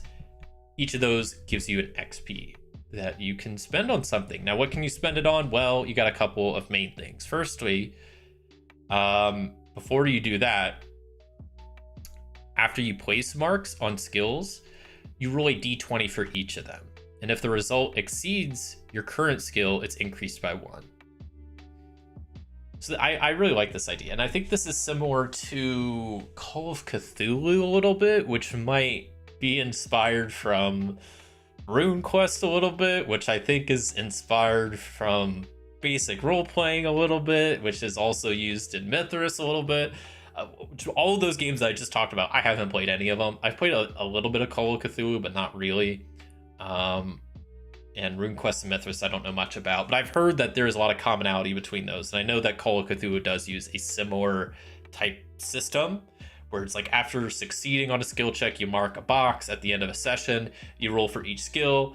If you roll above, you get to advance it. And that's kind of what's going on here, which is cool because, the more you use skills, and if you succeed or fail, then you have a chance to increase it. And as your skills get higher, it gets harder to increase, which I think is just a cool little way to do it. So that's that. You can't go past 18. A shift of intense training with a teacher whose skill is 15 or higher exceeds your own gives an additional advancement roll to improve the skill in question. So there's like this option to do that. Magic.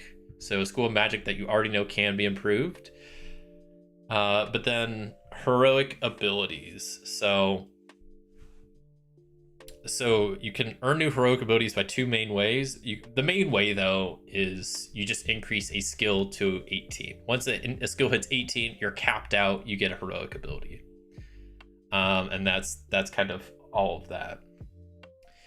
But I guess I should have explained this a little better. So you don't really get XP points. So at the end of the game session, for each question of these you complete that you answer yes to, essentially, you can either place you place another advancement marker next to an unmarked skill. So you don't really get XP in this game. You just every one of these questions you do, you can place an additional mark, and then you can roll for all your stuff to try it and upgrade it. So that's how XP normally works. Works a little bit different in solo.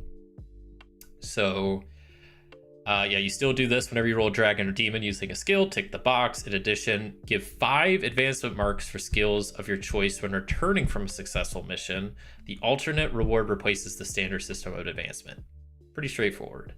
You just mark your advancement rolls between missions, rolling a d20 for each mark. If the result exceeds your skill, you go up to 18, yada, yada, yada. When you increase the skill to 18, you gain heroic ability of your choice. And in addition, within the alone campaign, you may no more than twice reward your character a bonus heroic ability. So if you do something really cool in one of these missions, up to 2 times you could just give yourself a heroic ability just because of how the mission went.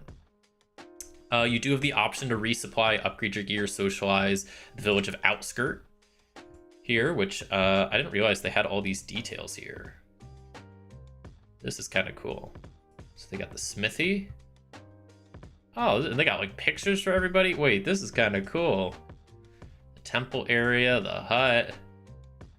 Oh, this is really cool. I genuinely didn't know any of this is here. This is cool. Rumors of Outskirts, random events. You got the situation, stuff going on in the village, your arrival. Oh man, all right, that's neat. But yeah, you can't go to the town. There's rules for creating your custom mission. And that's pretty much that. So at this point, we're actually ready to actually start playing. So I hope you're ready for this actual play. With this first mission of the captive orc.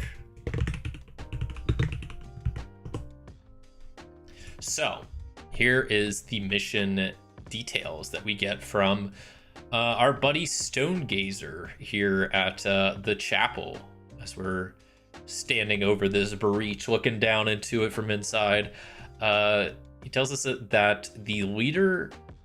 Let me do it in Stonegazer's voice. The leader of a sect of demon cultists hold the World Breaker Shard, the tip of the abyssal spear that split the land and created the breach. This power cannot stay in their grasp. Foul magics cloud their location from my sight, so ye must locate the shard through other means. Seek below a band of cultists transporting a prisoner, an orc named Gorum.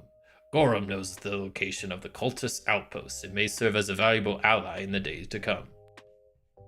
So that is the mission brief, essentially.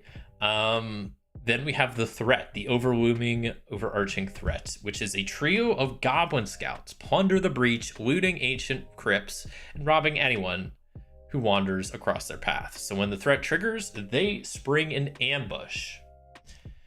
All right, so what I'm going to do to track the threat is since I'm making a new journal for each adventure, I'll just track the threat at the top instead of using a d6. We'll just write it out, essentially. So we'll add waypoints in to track this as we go. So waypoint 1 is the plunging path. Waypoint 2 is the charred tomb. I don't know why I can't type. Charred 3 is unknown, 4 is unknown, and 5 is the fiendish altar. Cool. So that's kind of the different waypoints we'll be going to during this. So like Stone Gazer mentioned, he could see some things, he can't see all the things. So he could see kind of the start of the path, he can see the end of the path, but waypoints 3 and 4, he has no idea what's there. And at these specific waypoints, he probably didn't see everything. So there's going to be some hidden stuff along the way that we'll have to deal with. We got these goblins after us that we're gonna have to deal with, so that'll be fun. So let me go ahead and add a couple characters to our character list. So we got the orc we're trying to save, which is Gorum. So we'll add Gorum. We'll add the demon cultists. And who else could we add to this? I guess that's pretty good. We could add Stone Gazer, but I don't know if that's really necessary. The trio of goblins. How about that? I wanted to add at least 3, and that works out. Yeah, so there's our NPC list. The red list is to find Gorum,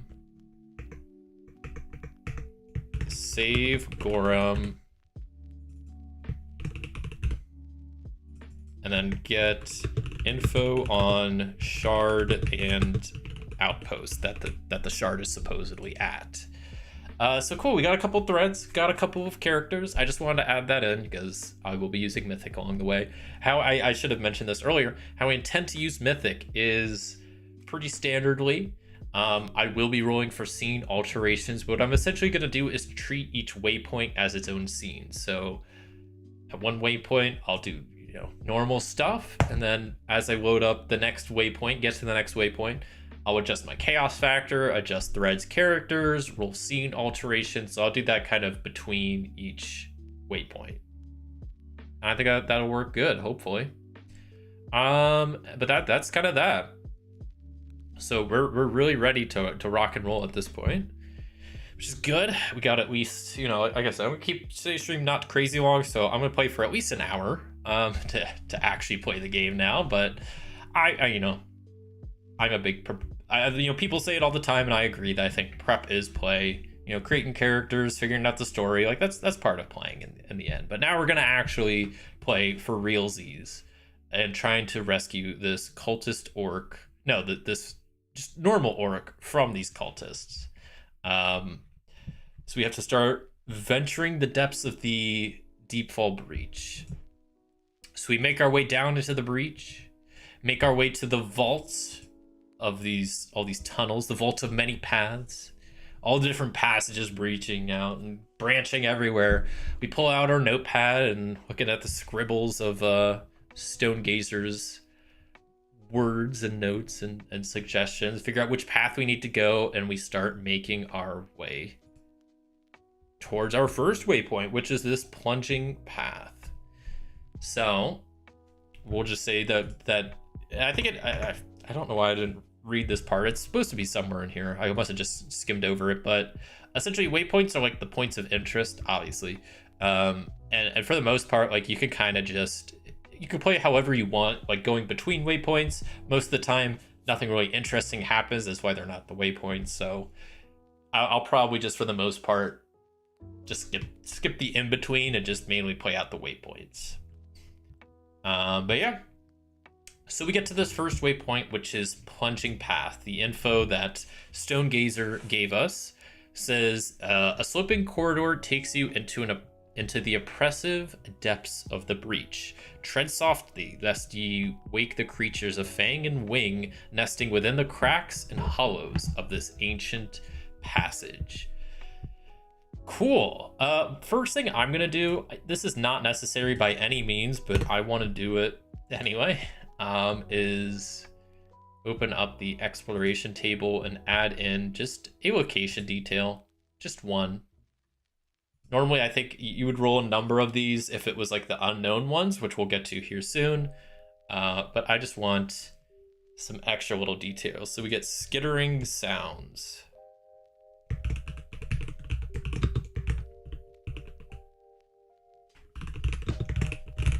Okay, so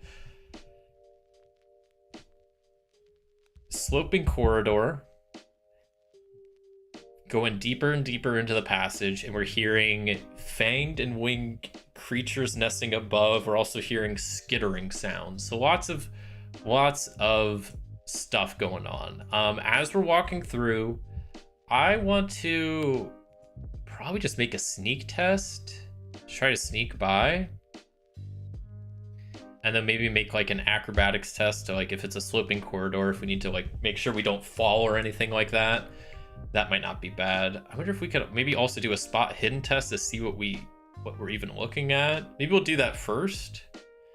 To see like if we can find out what the location, what's making the noise, you know, what kind of winged creatures there are. So we'll do a spot hidden test. First skill check of the game. Doing spot hidden, which I am trained in, so I need 14 or less to succeed. Come on, give me a good first skill roll. We failed our first skill roll. Let's go. Love that.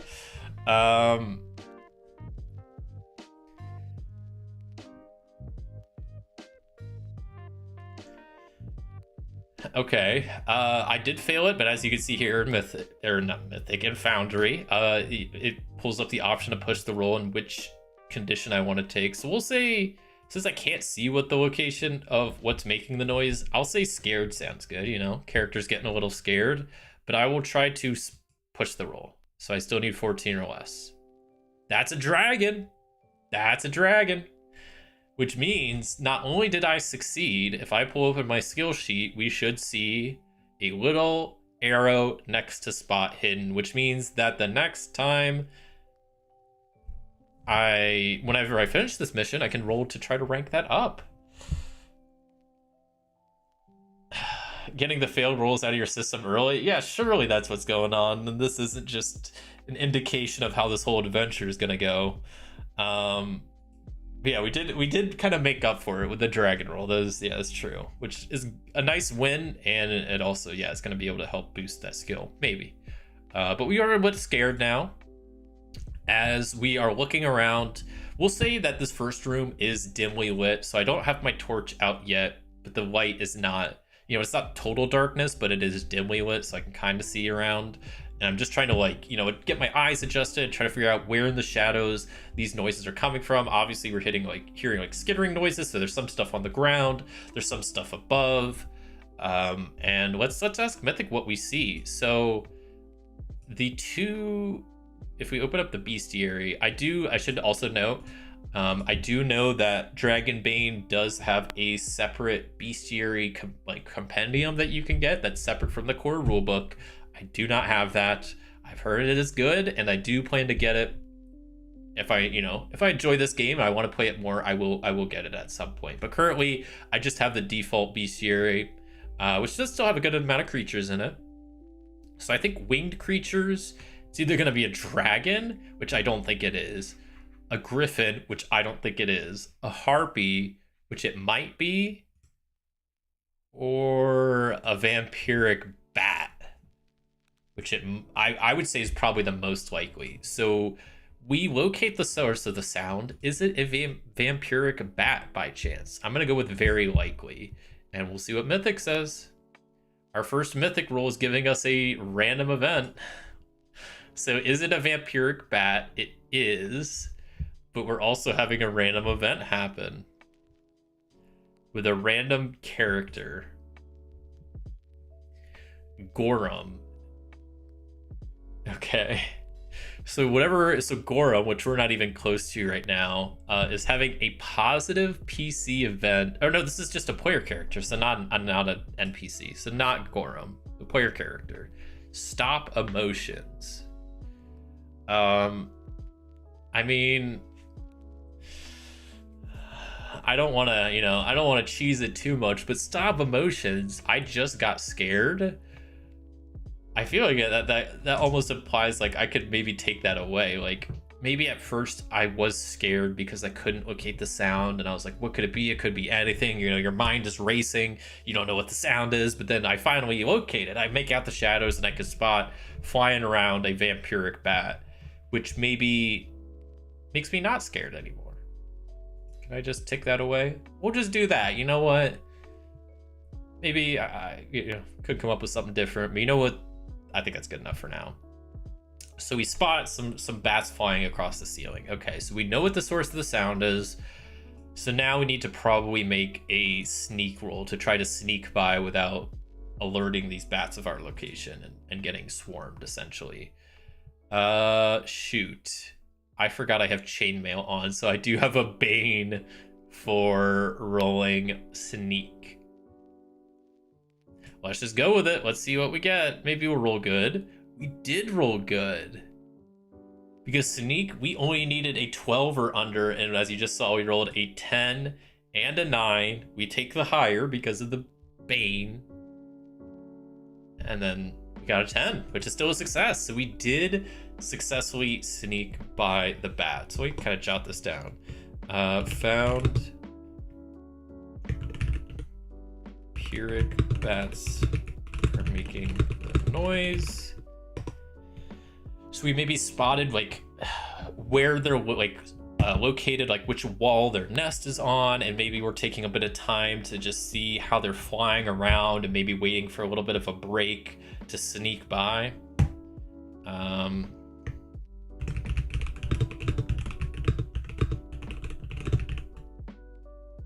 So we managed to sneak by without alerting them, which is great. Love to see that. Okay. This is a sloping corridor. I'm gonna ask Mythic, are we gonna need to make some sort of like acrobatics check to make sure we can like get down okay?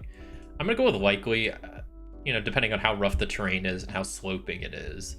But Mythic says no, so I guess the slope isn't that intense where we have to do like an acrobatics roll or something like that.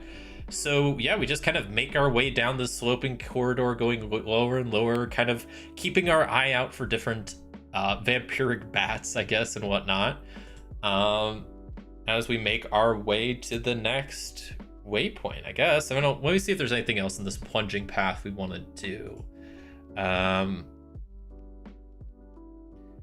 So I could try to search the area. Maybe I will. So maybe before I go, we go back.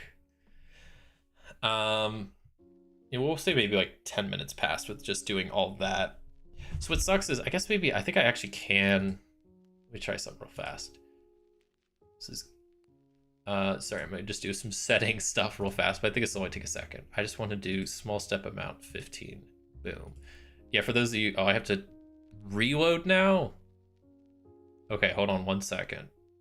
I'm gonna go to BRB just for a second because I don't know what this is gonna. Okay, I didn't know when it reloaded, like what if it was gonna like log me out or what. No, we're good. Okay, and this is cool. So now small time steps are in 15 minutes, which works because that's what the system uses, doesn't it? I did not pin any of my windows, so they all closed. That kind of sucks. That's on me for not doing the thing the module was made to do. Perfect. Okay, so we'll keep Hackswell up there. I just need to reopen my little adventure log is the main thing. So we'll recollapse this, put this like right here. Actually, we'll open it back up. Edit. Close. Perfect. Look at that. We're back. We are so back. Solo adventure. I want a Deepfall. And we're rocking and rolling. So we managed to get by. We saw it was making the noise. We're all good there. But let's take a little bit of time. Let's just say that took 15 minutes by itself to do that. But I want to do an additional sneak roll or a search roll, I guess, because you can do a spot hidden roll to look for any hidden doors, concealed mechanisms, or other secrets. This does take a shift to do, or sorry, a stretch. A stretch. A stretch is 15 minutes. A shift is 6 hours. I really wish they would have called the 6-hour one just a quarter day, just to keep with Forbidden Lands and to make it easier on me. I need to just make like a post-it note also. So yeah, stretch is 15 minutes. Okay, shift is 6 hours. Hello there, John. Link to Discord says expired. Really? Which link? Like the one in the description? So I know also Nightbot posted one in chat. I don't know if, because that should be the same link. Which is weird because I don't know. I've had people mention that, but then it seems like it works for some people, but not for others. But I don't know if it's just a certain link somewhere. Well, let me know. I'd like to fix that. Yeah, my bad. I don't. I swear, I like the Discord links. You have an option to set like expiration time, and I always click. I thought not expired, and then they always seem to expire. So I don't know what gives with that.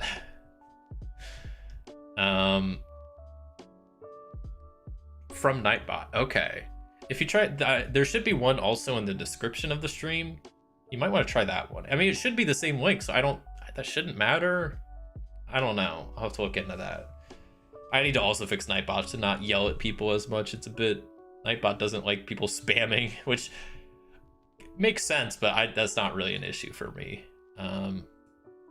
Yeah, let me do my search roll real fast. So I will do a spot hidden roll to look around for extra stuff in this path as I am going along and trying to find some cool stuff. And I do find something. But what do I find? Well, I can roll a little D10 table to see what I see.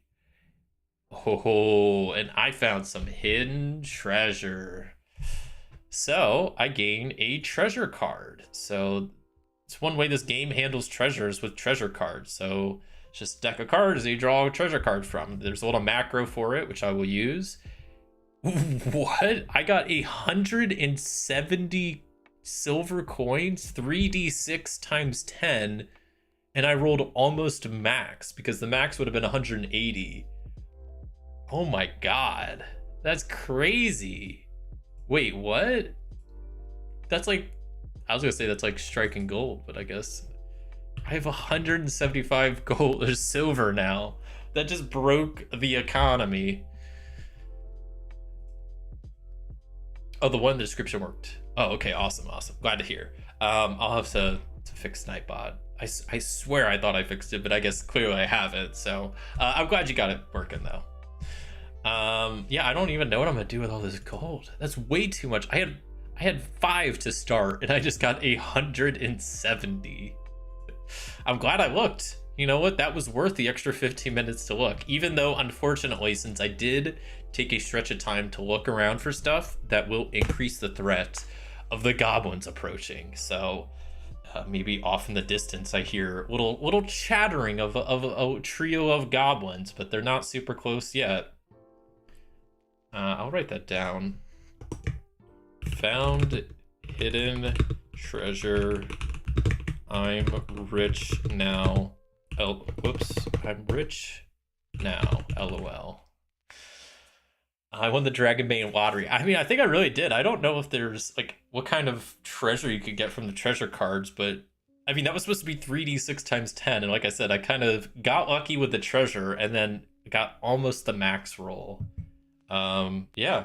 Nightbot says hydrate. Hydrate, I will. Y'all stay hydrated out there.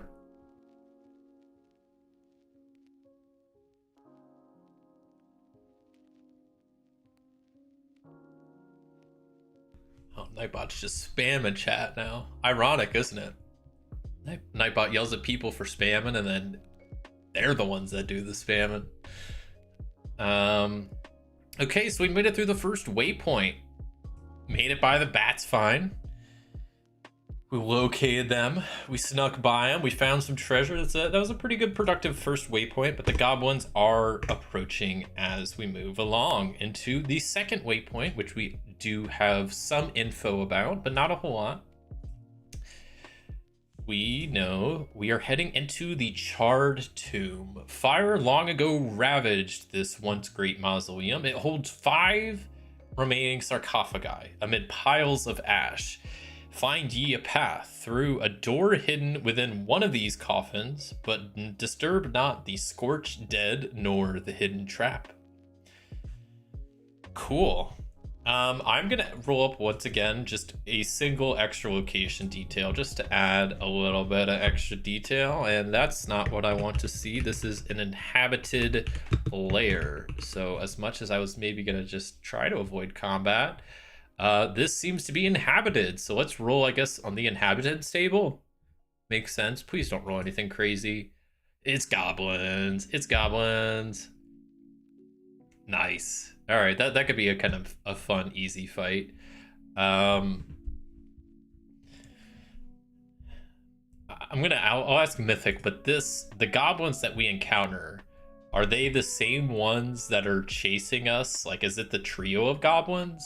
I think it's nearly impossible because they sounded way far away before. They're not supposed to be here for a while. Okay, it's not the same goblins. Okay. Is it just a single goblin? I think it's likely that it's just one. But it might be 2. It is just 1. Okay. All right, we're 1v1ing against a goblin. Let's see. So if we walk in, we probably weren't sneaking as we walk in. Did we... Did we notice the goblin before they noticed us? I'll leave this as unsure. So did we notice them first? No, we got an exceptional no. So I think that means this goblin was hiding somewhere in this lair, waiting for someone to come in. We came in and then they jumped us. So they will get a surprise round. And let's head to the battle map as we do our first little bit of combat, shall we? Let's 1v1 a goblin. So, I will drag my player character here as we're walking in the tomb of this charred tomb. We're getting attacked by a goblin. Love to see that. We'll say it's probably a scout. That kind of makes sense that they're just scouting out the area. So this goblin scout, as you can see here, they got their whole character sheet. They're equipped with a short bow and a short sword. They have leather armor, all their skills, 9 hit points. They have no crazy abilities. They just have all pretty standard stuff. They do get a surprise round, so that means they'll just get like a free round of combat, essentially. One thing I will note, so with my ability, Army for 1, I get 2 initiative cards. I was trying to figure out the best way to do this with Foundry, and I actually found a pretty decent way to do it. And the way I was doing it earlier is I just take my player character over here on the right, and I duplicate them, and that's it. Now I have kind of 2 instances of my player characters. Each of them will get a different card, so it'll give me 2 spots kind of in the round, which is pretty nice. So we'll go ahead and begin combat, but then before I hop into the initiative order, we'll let the goblin go first as they get their surprise round. I'll double check. I mean, I think they're like, I think with surprise rounds, they're technically supposed to work a little bit differently, but I think it's pretty much the same. You get to choose your initiative cards you want for the first round of combat. Oh, so they don't get a full round. They just get to choose their initiative card. So they essentially would get to go first this round. So we'll just play it like that. That yeah, they chose the 1 card to go first, and that's what they do. So they, I imagine, are perched up kind of. This is like a burial room, a tomb. So maybe they're like kind of around the corner, like behind a pillar. And I imagine as soon as they hear the footsteps, they're like getting ready. They have their bow already held and drawn. And as soon as my good old Hackswell walks through the door, this goblin pops out and takes a shot at them. So I'm gonna just draw a little square for like a couple pillars maybe. How do I do that? Oh, there we go. There we go. Just add some cover options here. I know. Maybe I should get actual battle maps, but you know what? This works fine for, I think, today. I don't even know where to put the character sheet. We'll put it like over here for now. So yeah, they come out. They pop out around this corner. So they have a line of sight here, and then they fire their short bow at me. Ranged attack, they are not going to get a bane for being too close or anything, so they're just rolling.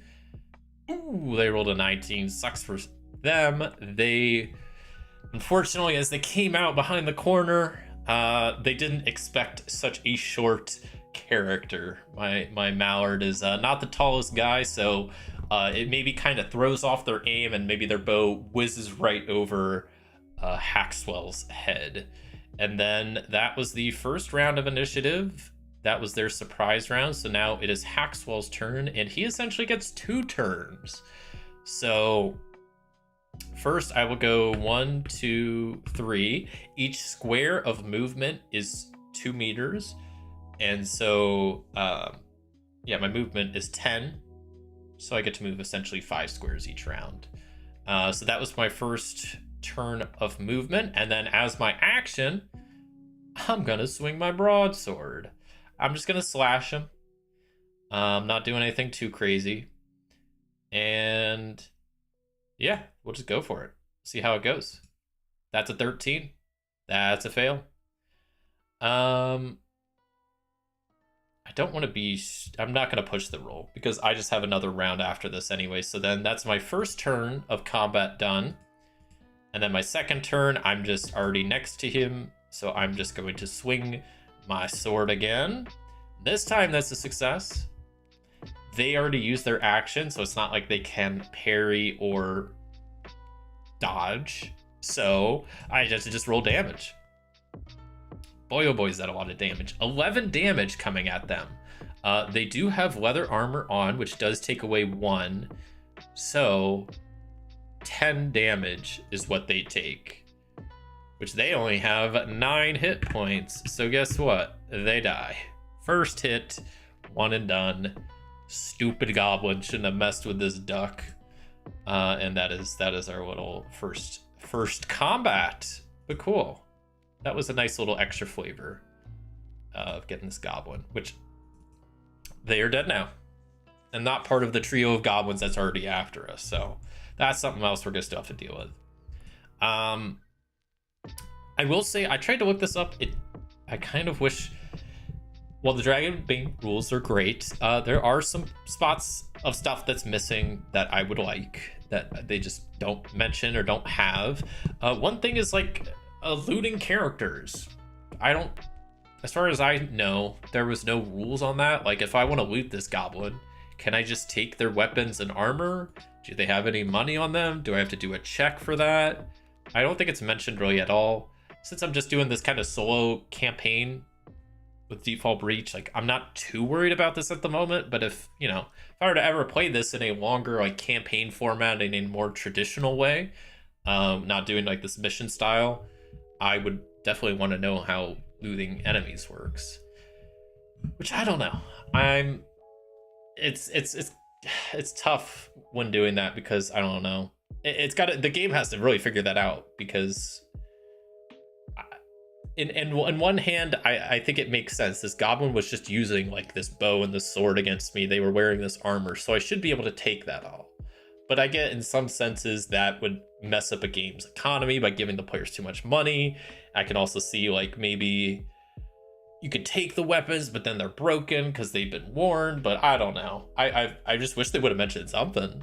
And I know I didn't see anything. But regardless, Goblin has been defeated. We are out of combat. Didn't take any health points there. And we enter this charred tomb.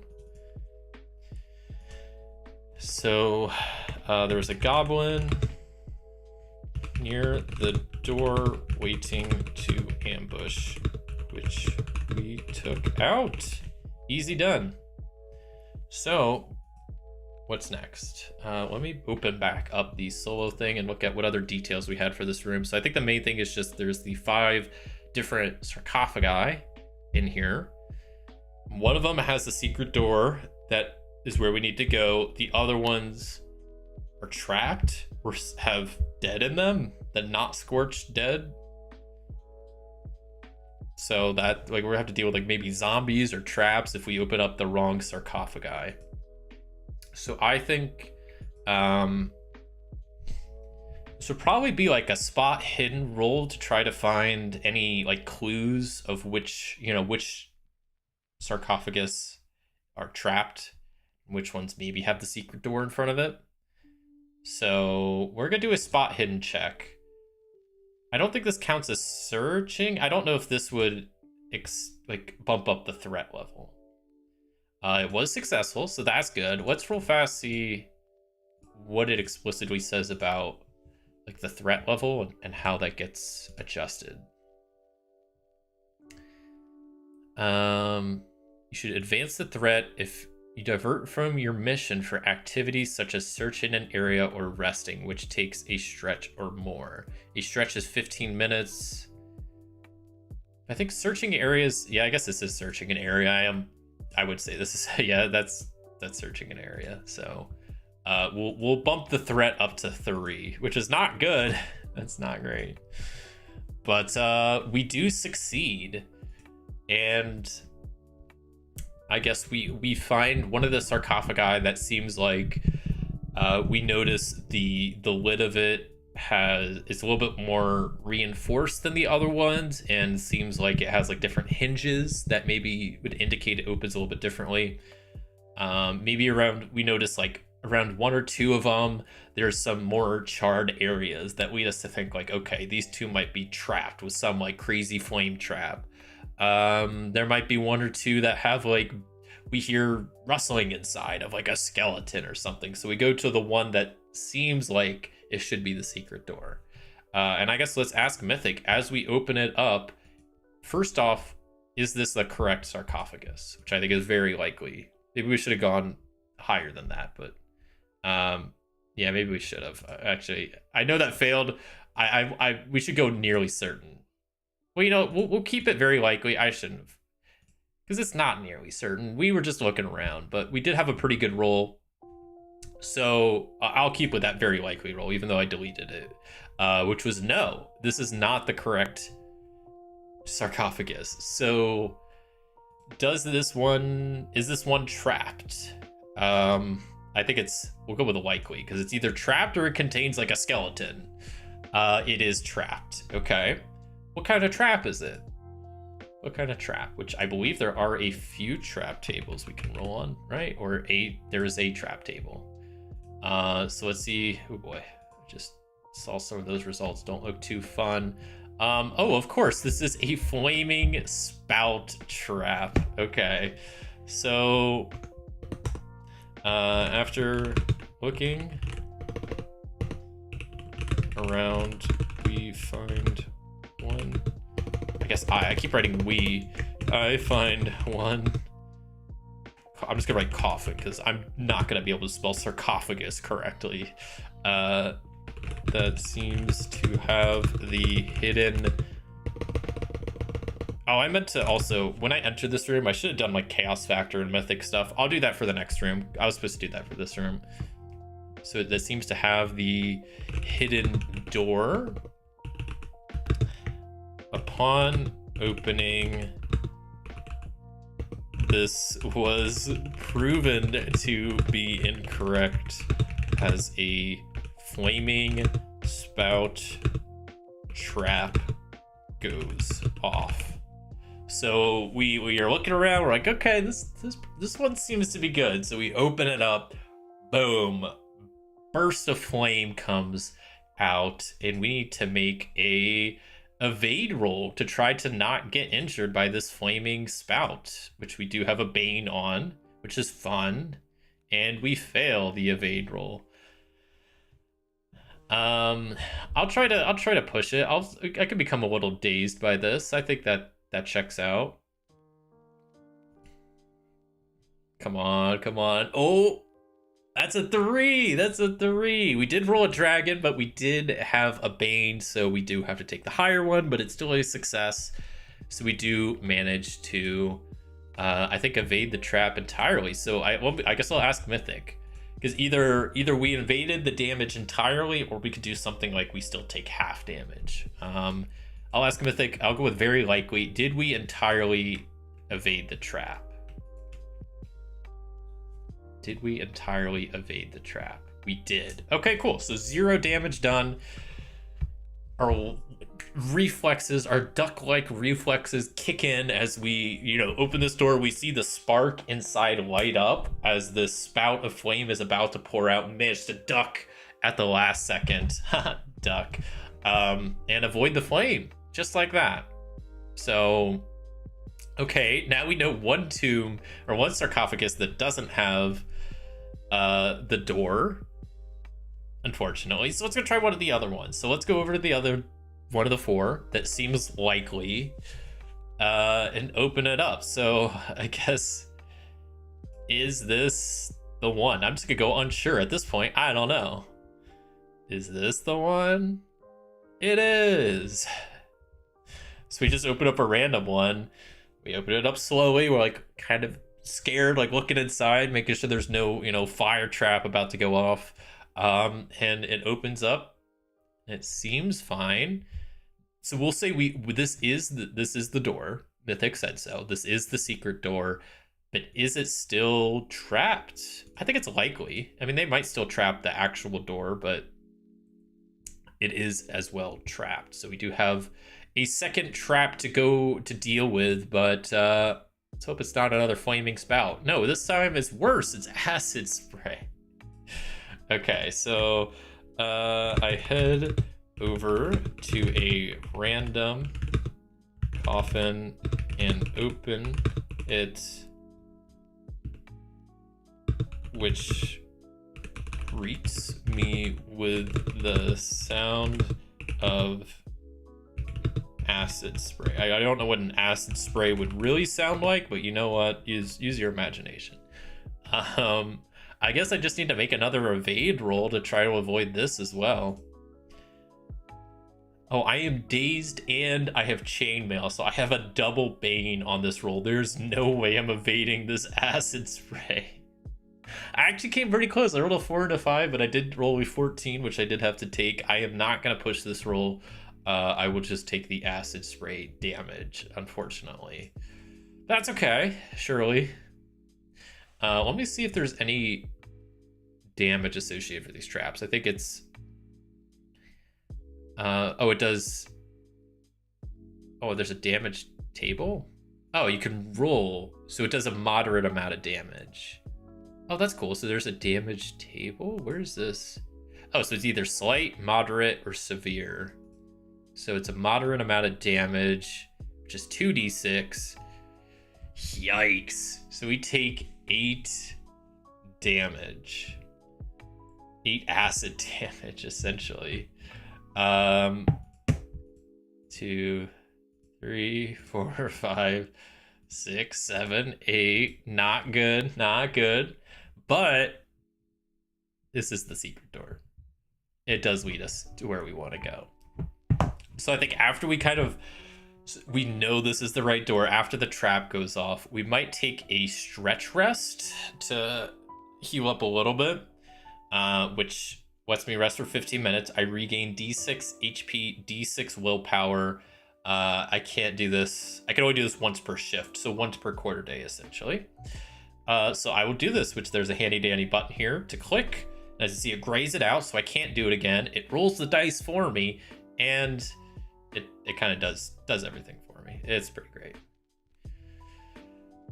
So that regained me whatever, like 4 health and a couple willpower points, which I haven't used yet, so maybe I should. Hasn't really come up too much, but all right, we're chilling. We did rest again, so that also is going to increase the threat to 4 as we head into the next area. This next area is our first unknown area. We don't know what's there, which I will also quickly roll on the mythic table. So last waypoint, I would say we were not. I would say I'll kind of retroactively. So after that first waypoint, I would say the chaos factor goes down. The plunging path, we ended up pretty good. We found the bats. We snuck by the bats. We found a ton of treasure. We are filthy rich now because of the room 1, so we are definitely in control. But this last room, not so much. We got ambushed. We got a trap, which we dodged, but then we got another trap, which did hit us pretty bad. Had to rest after, so I would say chaos factor goes back up. So it kind of stays at 5, because I think first room it went down, this last room it went back up. I think we're good on our character and thread list, so let's just roll to see if there is a scene alteration as we walk into this next waypoint, which we get an interrupted event. Uh-oh. It's a PC negative of harm stalemate. What could that mean? Okay. Harm and stalemate. Anybody got any good ideas on this one? And this has to be something that interrupts. So, like, we were going to be going... So this could either be, like, right after... You know, I'll write this in here that I took a shift rest. This could be, like, at the end of the shift rest or right as we're entering the next room. But harm and stalemate. Maybe I'll roll some different actions. I feel like that's kind of a tough one. I don't have much off the top of my head. I mean, harm, okay, maybe I just see a different strange plot. This is a strange plot. I mean, I feel like strange plot I could almost do more with, but it also has to be something related to the PC, something that's negative. I don't know. Anybody got any ideas?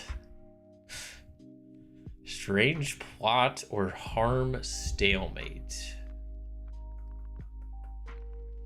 Yeah, I got nothing. Harm stalemate. It's kind of a tough one. And strange plot.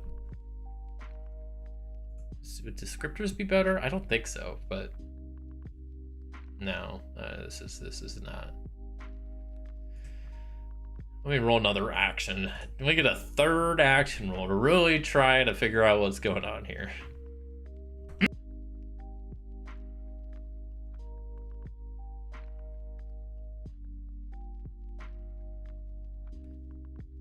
Okay. Struggle and power.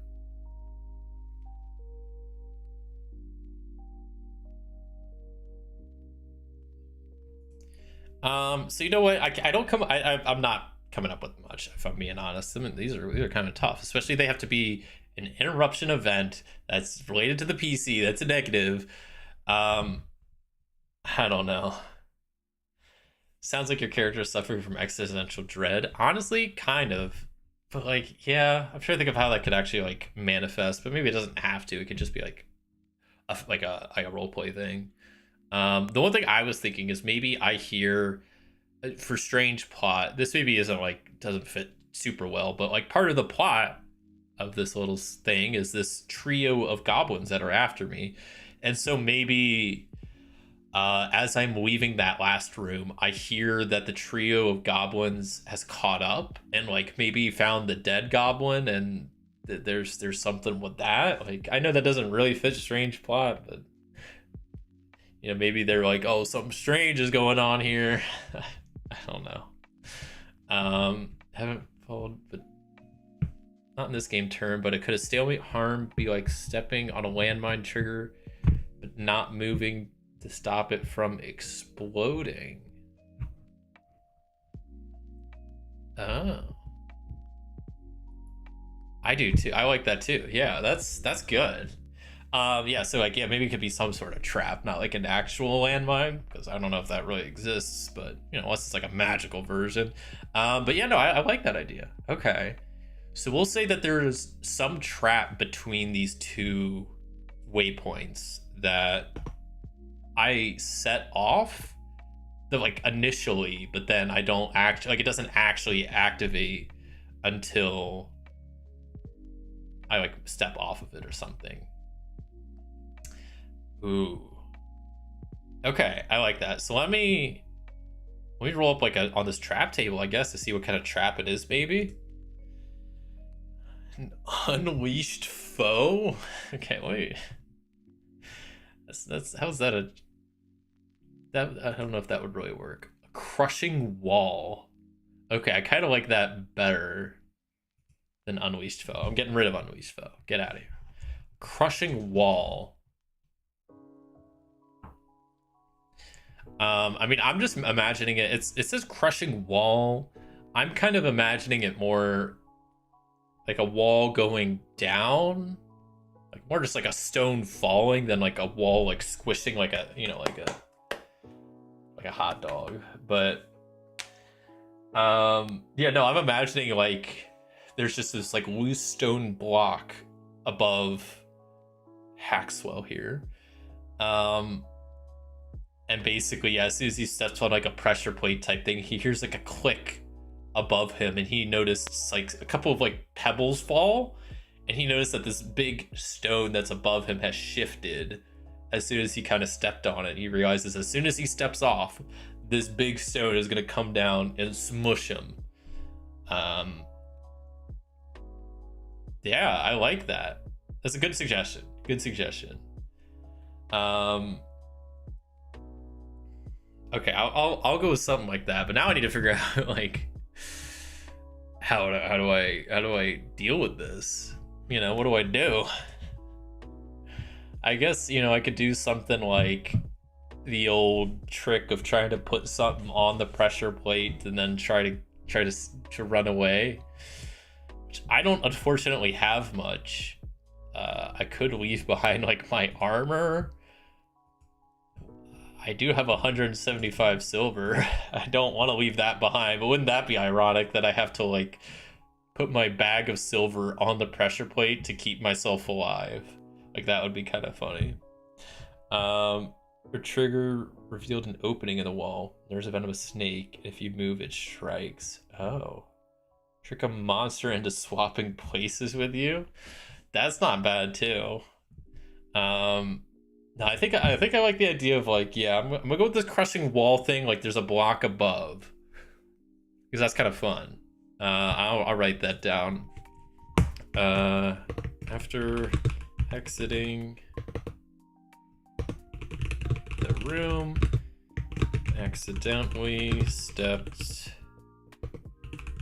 on a pressure plate. What would that be called? Like priming, I guess? Like you're like priming a trap. Kind of priming a trap to activate and drop a stone block on me. Something like that. Yeah, this is kind of an issue. So I do kind of like what Tom, what you said, trick a monster into swapping places with you. I mean, I do know there's a trio of goblins after me. I know that. I know, and like my character knows this as well. Obviously I know this, but my character has heard the goblins coming. I don't know how much, I mean, obviously he doesn't know when they're going to strike. So one thing he could do is try to wait here till the goblins show up and then just try to get them to stand here, or try to fight them while standing on a pressure plate and then put their dead body on the pressure plate and then try to run away. But all this is a gamble, but I guess I'm a duck, right? So like I probably don't weigh that much. So it's probably not like a super heavy weight limit to activate this. I don't know. That's tough. Could you point your sword upright to absorb the blow of the stone falling, but it gets damaged somewhat? Maybe. I mean, I'm imagining this like a bit, like this is a massive stone. Like if it were to actually fall, it would like squish poor Haxwell. I think like I do like that idea, but I think at least how I'm envisioning it, like I don't know if the sword would do much, or a shield. Shield maybe, sword maybe. I think it's just, I don't know. Honestly, yeah, I might just wait for the goblins and try to, because I think that's my best route. Either I wait for the goblins and try to either fight them. Yeah, I guess I'd have to fight them on the pressure plate and try to get them to go on it. Or I just YOLO and just try to run off the pressure plate and jump and try to avoid the block as it falls, which isn't as exciting. So I might wait for the goblins and try to smush them all. That kind of sounds fun. So you know what, that sounds more fun, and we'll do it. And we'll add this all to the next waypoint. We'll just make this part of the next waypoint. All of this going on. So we don't even know like the room we're in yet, but I'll add this too. Yeah, add this to this part here. So I guess if I just wait like 15 minutes, I guess it would be a half hour, because then that would make the threat level 6. And then they should just show up. Like your Goblin Corpse idea. A fight where you can't move your foot off the plate. Yeah. It's like some crazy Mr. Beast challenge. It's like, oh, you have to stand on this plate for 100 hours and you get 1,000 silver pieces. Last one to leave this plate lives, or I don't know. Last one to leave this plate, yeah, gets to live. I don't know. Sounds like some crazy challenge though. Yeah, so I guess I'll wait 30 minutes and the threat level hits 6. And I guess I don't even need to ask Mythic. I guess the goblins just show up. And maybe, like I said, my character maybe kind of knows they're coming, but this isn't initially his plan. Maybe he's just waiting around trying to think of a plan, but then eventually these goblins just show up. Like he hears them slowly getting closer and closer, so he's like, I'm just gonna wait, and starts formulating this plan as he's hearing these goblins get closer and closer, and then eventually they're here. And let's, I guess, hop into a little bit of combat. Yikes.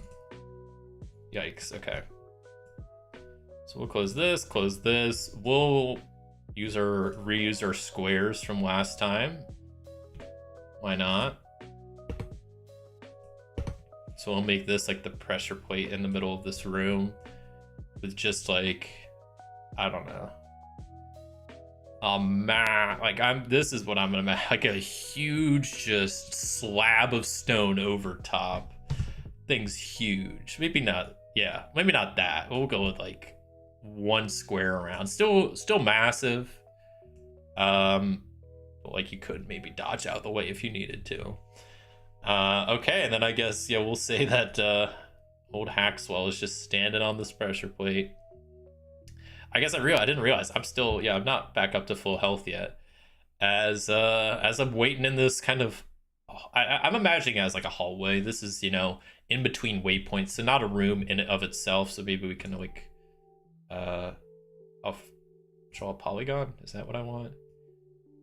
Like this trap maybe could have been avoided. Oop.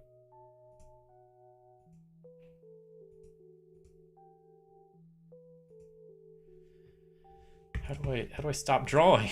I don't want to draw anymore. Stop. No, when it closed out of my windows, oh, this is cooked. How do I stop? I guess I probably just have to connect it back, don't I? Nope. I'm just stuck drawing polygons forever. This is my life now. Please stop. I just wanted... I have to clear all the drawings. No. And that didn't even clear the one I wanted. Oh, you stupid Foundry. Now I just got this red squiggle on my monitor I can't get rid of. Oh, this is awful. This is awful. We're just going to keep this here. I don't know. Well, I don't know what it is, but... Oh, now it's gone? You stupid thing. Whatever. We'll just imagine this is like a hallway. As these three... We'll say there's a goblin... scout and 2 goblin warriors that show up.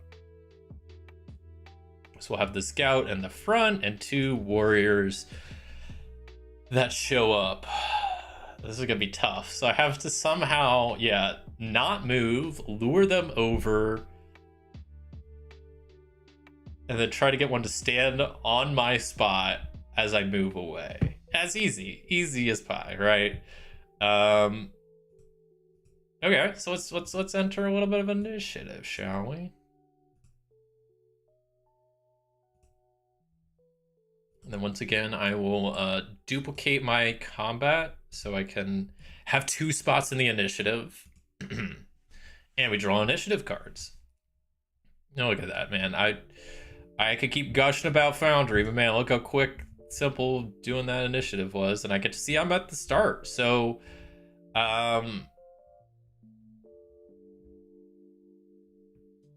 could you have a conversation with them and try to trick them? Or did they automatically just attack? I guess I could try that, yeah. I think I assumed, I think it was how it phrased it. I think it just said like they attack or something. Yeah, it says when the threat triggers, they spring an ambush, which I guess that's not necessarily is an attack. It's just they ambush you, but yeah, I guess I assumed it was an attack, but I guess it doesn't have to be. So I could, yeah, well, I'll try my, see if I can talk out of this a little bit. So I imagine these goblins, they roll up and they see me just standing there, probably, you know, holding my shield and sword, standing on a pressure plate, probably looking a little bit worried about what's going on, and that death is right above me, and if I just sneeze, I could, you know, mess up the pressure plate and die. And so I as they approach, they're probably the main goblin in front is probably the one, kind of the leader. He's like, give me all your gold, give us all your loot. Which Haxwell is probably not, maybe he will do. Wait, what's oh, he's not going to, but maybe he will say he's gonna do that, but doing a little bit of a bluff. What do you want me to roll for this? What is he gonna roll for his bluff? A 9, not good. Let's do a willpower. Let's say he gets a bit scared as he's trying to bluff. Please give me something good. Yes, let's go. So Haxwell being nervous, standing on the pressure plate, 3 goblins approach asking for treasure, and Haxwell is like, well, I don't even know what Haxwell sounds like. He's a duck, so whack. I don't know what a duck would sound like. I guess mallard, but essentially says something along the lines of, sure, I'll give you my treasure. Come over here and grab it.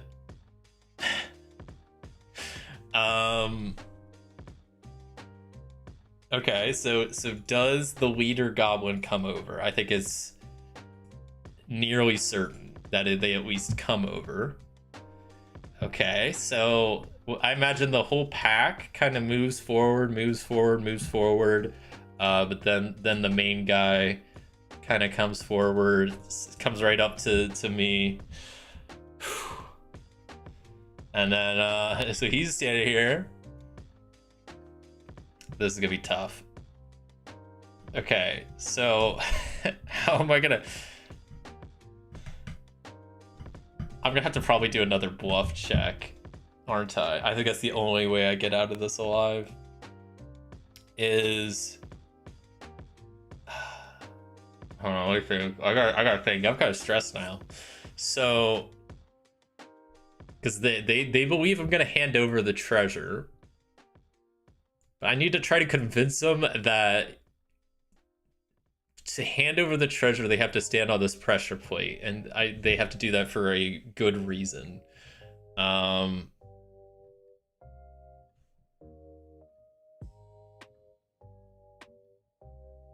gotta think of something real fast.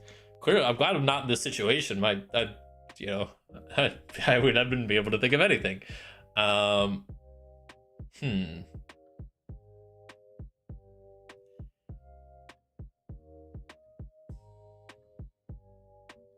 Oh, okay. How about this? I'll be like, well, I'll tell them I don't have any treasure right now, but legend has it that this pressure plate I am standing on, if you stand on it for 1 hour, it will unlock a secret vault door in this hallway that will give you all of the treasure you want. Do they believe that? I guess maybe that could have been my initial bluff, is to say that, yeah, I guess, I don't know if I need to make two different bluffing checks, but I just say essentially like, yeah, instead of like, I don't, not that I have treasure and I give it to him, but more just like, if you stand on this pressure plate, you'll get treasure. And he's like, maybe like, okay. Yeah, because I don't know if I need to do multiple bluff checks. So we'll say I'm like, okay, I've already been standing on it for a half hour, so I've already got the time cut in half for you. All you gotta do is stand here for a half hour. Countless treasure's gonna be yours. And so do they swap places with me? I think it's nearly certain, but let me double check with Mythic, make sure we're on the same page. That is an exceptional no. Is it because one of the other goblins swaps place with me? I think it's likely, but not certain. Okay, so they don't swap initially. Is it because they don't trust me? I think it's likely. So it's not because they don't trust me. Goblins are notoriously dim-witted. That's true. I forget. Yeah, goblins are pretty dumb. I think they have a stat line here that I could probably even look at to see, like, yeah, they have pretty low everything except for like a couple of things. How about I try to do a persuasion roll to try to persuade them, since they're maybe a little bit hesitant for one reason or another. I like the reason is like maybe like kind of a stupid reason. They're like, nah, we got places to be. We don't have time to sit around here for 30 minutes to get potential treasure, and we could be out there getting our own right now. So I have to try to persuade them that standing here for 30 minutes is the way to go. You'll get countless treasure. Let's try to do a persuasion. And I rolled a demon. So no. Mega no. And they're like, no. we don't want it. If it's so good, then I don't know what they say. Yeah, I don't know what they say, but essentially they're like, no, we're not standing there. And so you know what I'm gonna do? I am going to just try to grapple. I'm gonna just do like a grapple attack and try to like grab, because the one goblin's still next to me, right? So I could just grapple him, like switch spots with him, and then run away. Essentially is my plan. I think that could work, right? Is there like a I guess that would maybe be like a, let me see if there's like a grapple. I don't know if that's like a thing. I might just have to make like a normal strength test. I think the grapple is actually like a thing you could do in combat with the additional rules. It's like an optional rule, I believe. So let me see how they maybe handle that. Oh, there's brawling. Okay, it's an opposed roll between your brawling and the enemy's brawling. Okay. They are aggregate and you will attack them. Toss your sword to the side. Yeah, I mean, I'm about to go into like some sort of combat. But yeah, I'm just gonna grapple him, spin him around, gotta dance with him a little bit. So I had to do a brawling test against their. Okay, that seems fair. This counts as an action, but not for your opponent. Cannot be dodged or parried. If it fails, you fall to the ground. If it succeeds, both of you fall to the ground. Your enemy is trapped in your grip.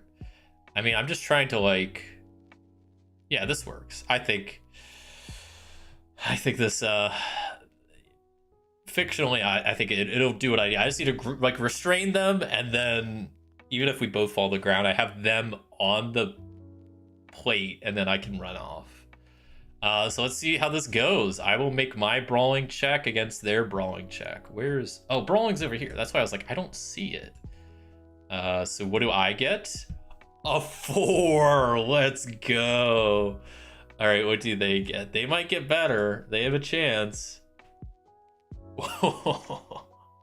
A 6.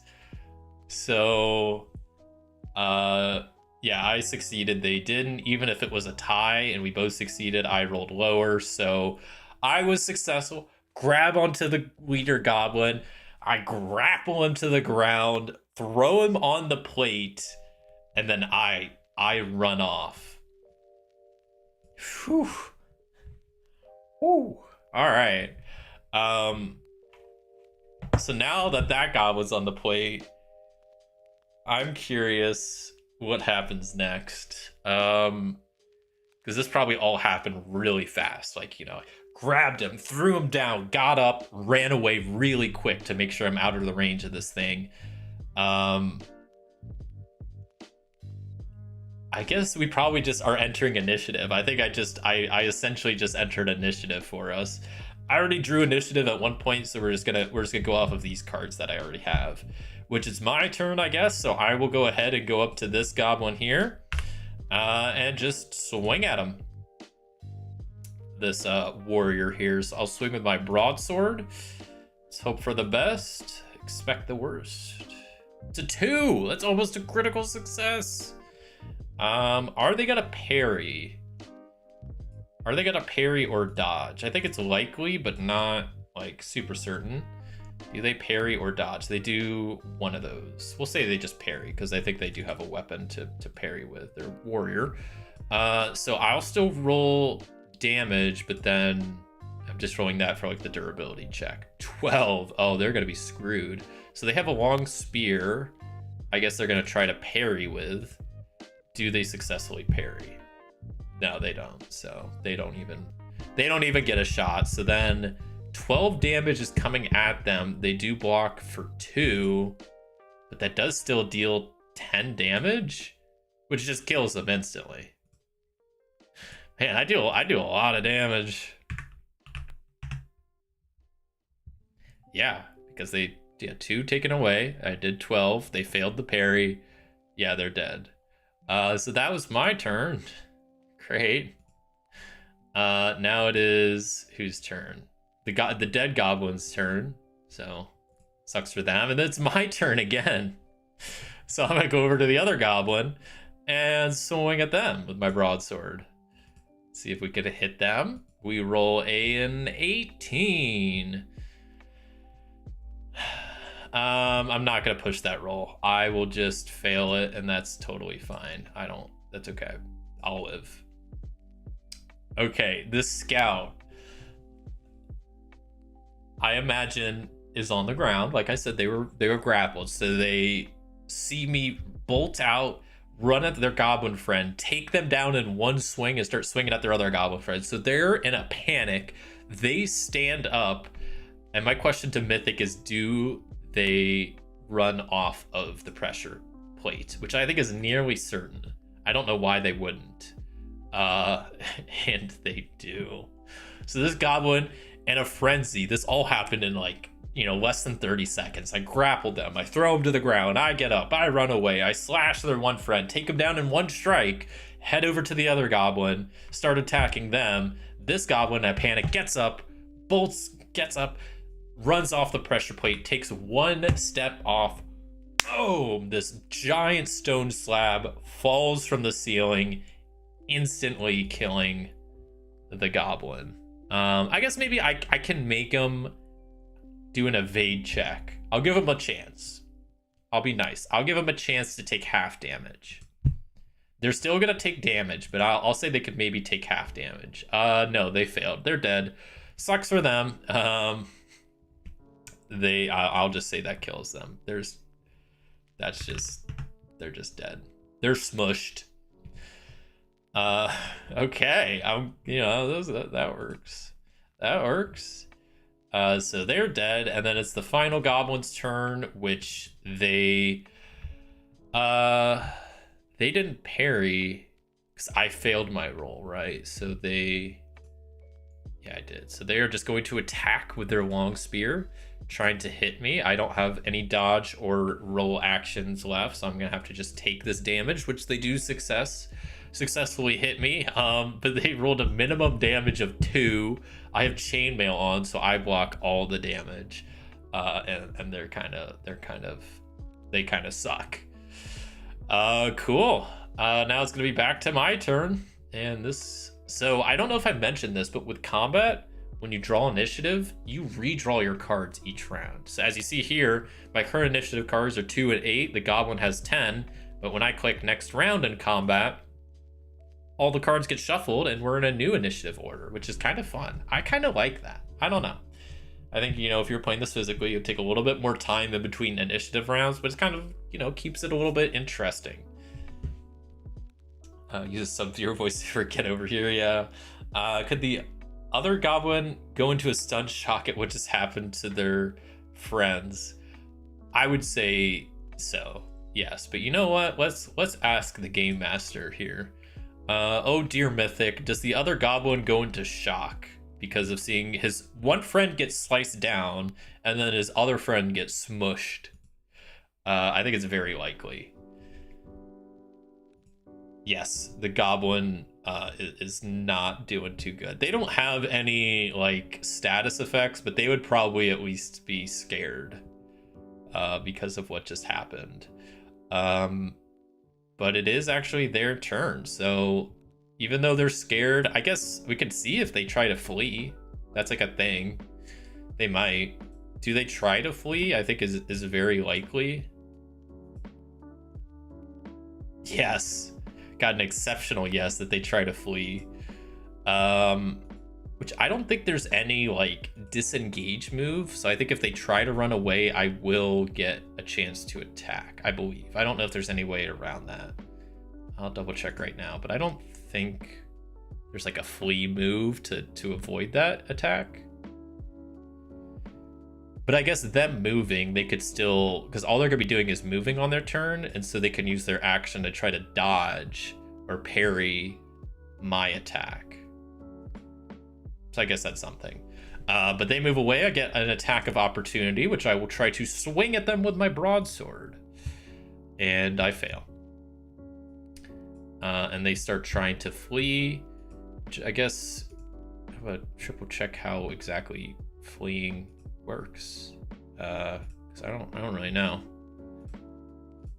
I don't know if there's specific rules on like how to flee combat and whatnot. I mean, I didn't go over it earlier, so I don't know if it really is specifically mentioned. It talks about surprise round and initiative, other hazards, healing and resting. Doesn't talk about fleeing though. There's death. So I guess, does the goblin escape? I think it's unlikely, but we'll ask Mythic. Do they like essentially escape combat? No. Exceptional no. That maybe they're in such a panic that like they don't even know which way they're going and they try to run away, but they're just like lost and confused and getting all freaked out. How far can they move on their turn? They have a movement of 10. So whatever they move, I would be able to move as well because I have the similar movement. So even though they probably move further than this, like it's effectively the same as I just chase them down. No, these guys are done for. I will try to swing at them with my broadsword. Oh, that's a demon.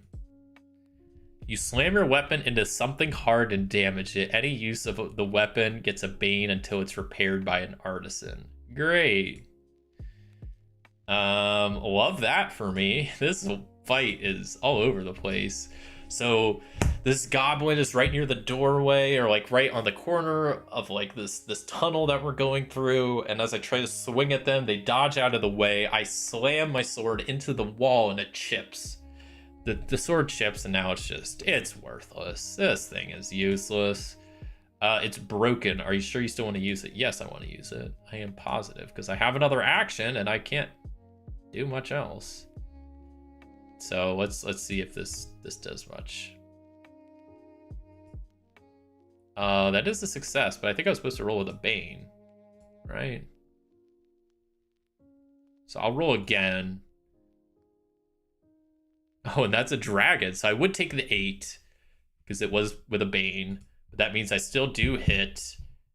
They still have their action as well. So I think they're going to try to dodge. I'm going to try to hit them. So I'll roll their evasion first to see if they evade. Because they are pretty good at evading. Oh, and they rolled a demon. It sucks for them. I'm gonna roll damage. That should hopefully kill them. And that is 9 damage, which is not enough because they only take 7 because of their armor. So it brings them down to 3 HP though, which is pretty good. It's the end of this round. On to another round. Which we gotta reshuffle initiative, and I'm at the top of the order, so I will swing again with my sword. I have a Bane because it's broken, right? Let's see how this goes. Yikes.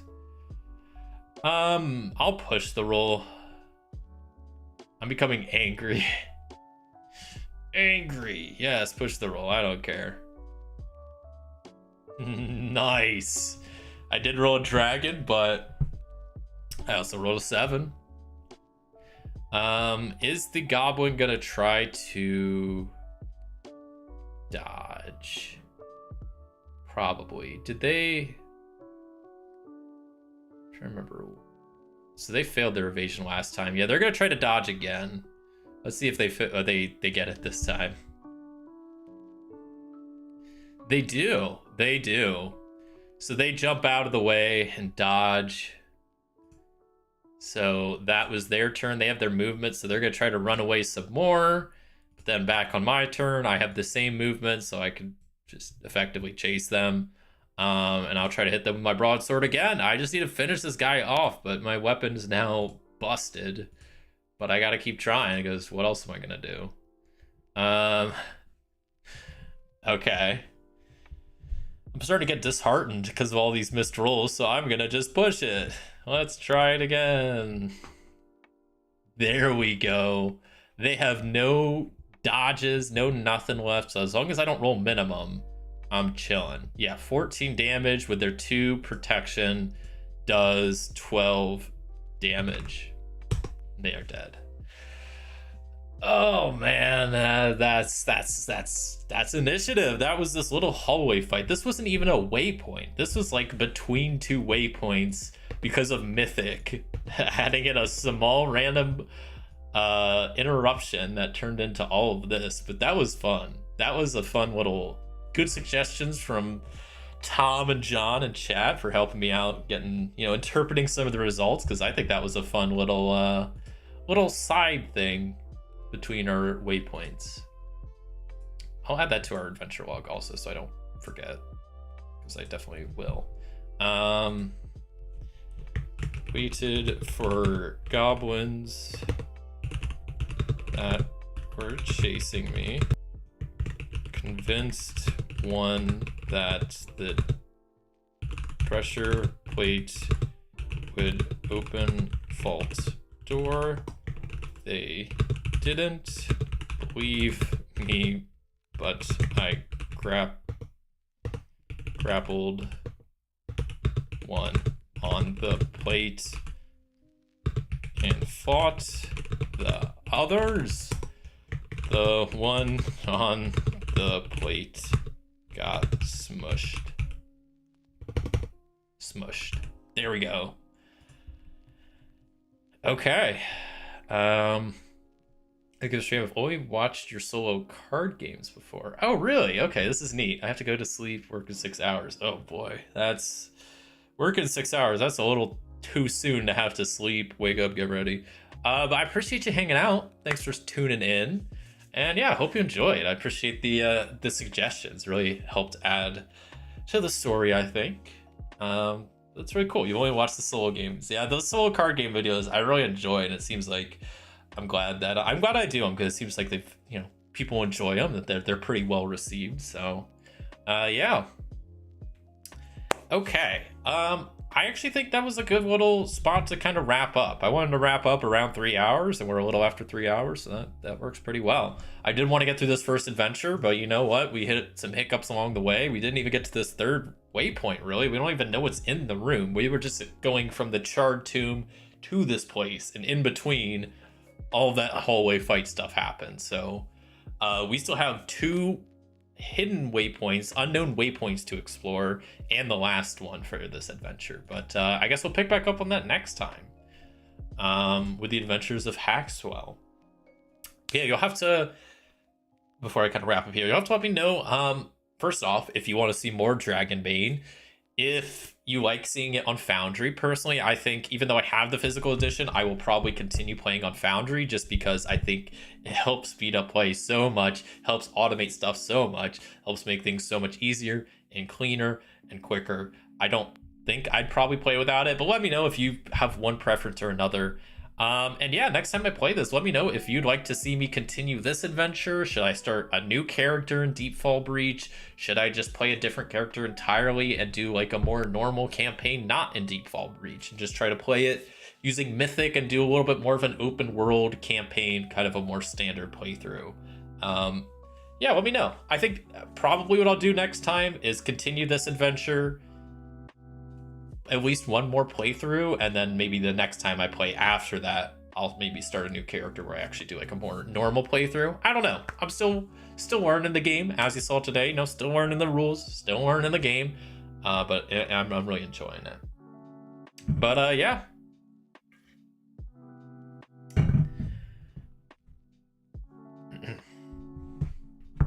Thanks, sister. Glad I managed to watch this one all the way through. Oh yeah, no, glad you hung around. Yeah, this is a bit of a shorter one. You know, 3 hours is still a good stream in my opinion. But yeah, normally I would stream a little bit longer, but I got some things I want to get done tonight. But yeah, final thoughts on Dragonbane. I really like this game.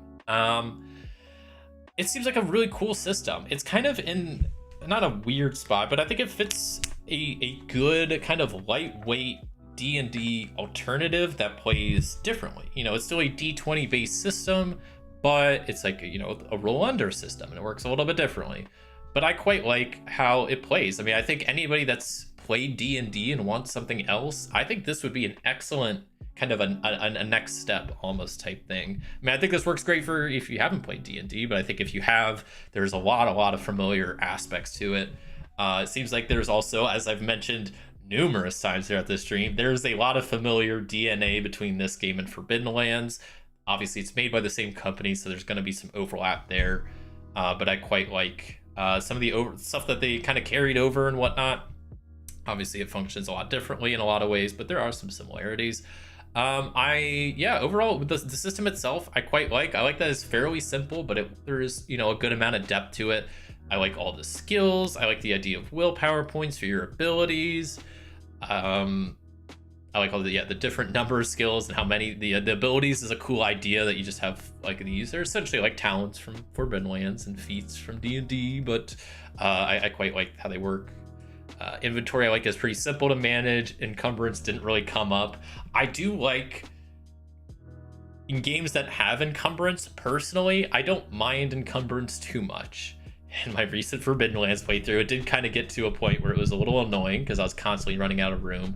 And personally, one thing that I like that this game does that I wish more games did is it doesn't count encumbrance for stuff you're wearing or holding, which personally I like that if you're gonna use encumbrance, it makes sense why stuff you're wearing counts towards encumbrance, but personally I don't like that it does because it's just more to worry about, and I don't know. So I like that this doesn't count your equipped stuff. I like the background, you know, it's pretty simple: kin, profession, age. I like that you have a weakness, pretty cool idea. Appearance and notes are pretty standard, but overall, I mean, I like the character creation is super quick, a lot quicker than like a Forbidden Lands or like a Dungeons and Dragons, because there's not as much to pick. Maybe if you're playing a spellcaster, you have a little bit more of a setup just to pick out your spells, but besides that, I like how quick and simple character creation is.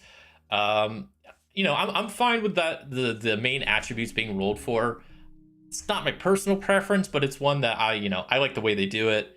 Roll d4d6, drop the lowest, assign it to a stat, and at the end you could swap 2 stat scores. I think it's kind of a fun little way to do it. And overall, I like the different kins. I really like the different professions. There's some unique ones, stuff like scholar, artisan, what was it, the mariner, like the seafaring class. Like, I think that's really cool. They've got some really cool professions, even though professions don't dictate too much, mainly just in a starting ability and your starting skills. It does play a decent role in the game. Yeah, overall, I like it. I definitely want to play it more. personally, I definitely want to play more of this Deepfall Breach, but then also I want to try it, you know, in its default setting, playing it in, I guess, kind of more standard way, I guess you could say. But I gotta say, I'm really impressed with this Deepfall Breach. I mean, I don't know of any RPG that does anything similar at all, personally. Like, I know, you know, some RPGs these days more and more are embracing solo roleplay, which I am a huge fan of, obviously. So I am first off very glad that this game has solo built into it, solo in mind, and comes with solo rules, which I think is great. But then I like the idea of something like this, where it's a kind of separate campaign just for solo. And I like the idea of having like this mission structure, and that it gives you, you know, 5 missions to start with, but then it gives you an outline if you want to create your own missions, and that, you know, it gives you some detail but not too much. So it gives you what the mission is and some waypoints along the way, but then the rest is kind of up to you. And I think that's a really interesting way to do like a solo campaign, like a mission style solo campaign. And personally, I'm a big fan. I think it's a really cool way to do it. And it's one I definitely want to try more of, and actually at least get past this first adventure, maybe try a second one. But yeah, I like this game a whole lot, and glad I finally got around to trying it. I see why people like it. I do like that it does seem, like I've mentioned, pretty quick to play, quick to create characters. Once you get the hang of it, it's not overly complex, I don't think. And what else do I have to say? There's also like an adventure module that comes with the game, that has like there's a pre-written adventure essentially with like all this stuff here, as you can see. It comes with maps and everything. I don't know much about it, and I don't know, maybe I could try to play it solo if that's something y'all want to see at some point. Maybe I could try that as well, if I should just try playing through this campaign solo. I could do that. I mean, I'd be down to give that a shot, or I could just try making up my own stuff, you know, playing with Mythic, which, yeah, Mythic, you don't have to play with it. There's solo oracles to kind of handle yes, no, and whatnot, but as you know, I am a big fan of Mythic, and I'll use it wherever I can, really. And so I think it works quite well here. I mean, if you're doing the what was it called? The Deepfall Breach adventures. You can kind of use it how I was, where you kind of, instead of doing it by scene, you kind of just do it between waypoints, where you can adjust the chaos factor and roll scene alterations. And I think it worked really well. I liked how it worked here, and I would probably continue to use Mythic with Dragonbane in the future. I also got to say, as far as Foundry modules go, this is one of the best. I mean, I did have to pay for the Foundry module itself. You can get the game system for free. That does come with some, you know, you can create character sheets and whatnot. But then when you get the game system, it doesn't come with any of the pre-made NPCs. It doesn't come with any of the items pre-made. It doesn't come with any of the rules being in here like this that I could just pull up like that. None of that is built into the game system itself on Foundry. That was all part of the paid module that I bought, which I am a huge fan of. I think it's just like the Forbidden Lands module. It's so well done. It's got all the rules stuff here. If anything, it's better. If anything, it's better made, because they have like the chapters broken up a little bit better. It seems like they have more stuff linked. So if I'm now, as you saw in like the solo adventure, if I'm on this exploration table and down here for traps, like I could just click this button here and it rolls the table. If I want a damage table, I can click that and it rolls that. And then, oh, I need to roll a d6, and then I could just click that and then it rolls the d6. Like, it's all so quick and linked, and I love it. It's great. There's a couple of macros made for it that I didn't really use too many. There's one for like creating a quick NPC, which is awesome. Creating like a generic quest, I guess, like a generic journey. You can create like adventure sites, which are, you know, pretty basic, but they give you something to go off of, which I think is really cool. I didn't end up using any of those, but I imagine, like I said, if I were to play this as like a more standard playthrough, I'd probably use those. But yeah, overall, I'm impressed with Dragonbane, really impressed with the Foundry module, and looking forward to playing more of this. I think it's quite fun. I personally, just initial impressions, I still personally like Forbidden Lands more, but they're different types of games. You know, Forbidden Lands is a more survival, sandbox, hex crawl. Well, this is just a kind of more standard fantasy role-playing game. Like, I know it's not a hack and crawl. There's not as much of a survival aspect to it. There is some like hunting and foraging and having to worry about rations and sleeping, but I don't think not nearly as much to an extent as there was in Forbidden Lands. But I still think this fills a pretty fun niche that I think, you know, if I wanted to run a lightweight fantasy like one shot or just a simple fantasy game, this would probably be the system I'd go to. You know, I think it works great for that setting, and I like everything about it, really. I mean, I haven't, as I've mentioned, still pretty new to it. I haven't gotten to dive too deep into the game itself and some of the rules, some of the different stuff in it, but from what I have played, I quite like. And yeah, speaking of rules, like, I definitely want to try more of the optional rules next time I play. There's, you know, still getting the hang of this. This is my first playthrough, but definitely had fun.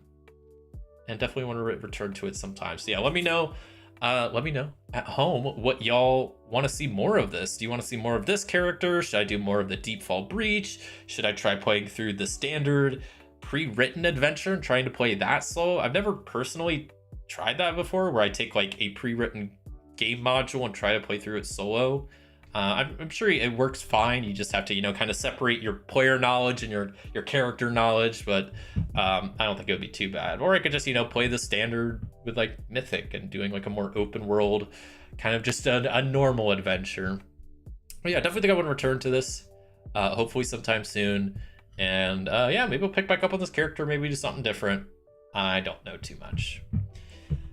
But yeah, I'll start kind of wrapping up there. Before I hop out, I will real quick talk about what's coming up on the channel next week. So, of course, throughout the week, I will have a video like normal coming out on Thursday, or comes out on Wednesday if you're a tier 2 tabletop titan. You get access to videos one day early, and this week I will be returning to Forbidden Lands, talking about free league games. I will be continuing my adventures in Forbidden Lands, and now that I have my characters a bit more fleshed out in my last playthrough of Forbidden Lands, I did kind of a half episode where I just worked on the character's backstory. But now that I got that all figured out, I want to play some more. So that's what I'm doing for this week's video. Potentially this weekend, I don't want to promise anything. I might do a small stream at some point where I play the digital version of Gloomhaven again, since it went so poorly the first time. I might return to that this weekend. That's a potential. I don't want to promise to anything. And the main reason I kind of wanted to potentially return to Gloomhaven this weekend is because next week's Solo Gaming Sunday, I will be playing Gloomhaven Buttons and Bugs. Yes, you heard that right. I will be playing the newest version of Gloomhaven, the smallest version of Gloomhaven. Well, I guess if you technically, the digital version takes up like no space, so that's probably technically smaller, but the smallest physical version of Gloomhaven, which I picked up at Origins Game Fair, that's what I'll be playing next Sunday. So I'm looking forward to that. I haven't played it too much. I played through the first scenario and a little bit after that. And I actually surprisingly got past the first scenario. And it's quite fun. It is small, obviously. It's the miniature edition, but it was fun. I enjoyed it. You know, I'm not the biggest Gloomhaven fan. Wasn't huge about Jaws of the Lion. While I do like the digital version, I suck at it and haven't even gotten past the first scenario. So I need to like actually get further in it before I can feel like I can make a good opinion on it. But yeah, that's the current plan, is Forbidden Lands video this week, Gloomhaven Buttons and Bugs next week for Solo Gaming Sunday. And that's the plan for the week. And that's where I'll kind of wrap up here for today. So thank you all so much for watching. If you enjoyed this stream and enjoyed watching me play in Dragonbane, the world of Dragonbane, leave a like, leave a comment, let me know what you want to see more of. If you had good suggestions for anything that happened during the stream, if you have like, oh, you should have done this or that, let me know. And yeah, I appreciate everybody that came by and hung out live. Shout out to Dallas and Ryan, Dean, Tom, Jeremiah, John, Appreciate all you, Katie K, the Twitch chat. I can't forget about Katie. Thank you all for being here and hanging out. It's always obviously a lot more fun when I get to, hang out with all y'all and chat as I get to play games. It always makes streaming a lot of fun. So I greatly appreciate everybody hanging out. Hope everybody has a great rest of their day. And until next time, I'll see ya. Oh, let's turn on some outro music, shall we? Let's get this song going. Have a good week, everybody. Try not to get stuck on a pressure plate under a giant stone block, because I'm gonna be honest, it's probably not gonna go good for you.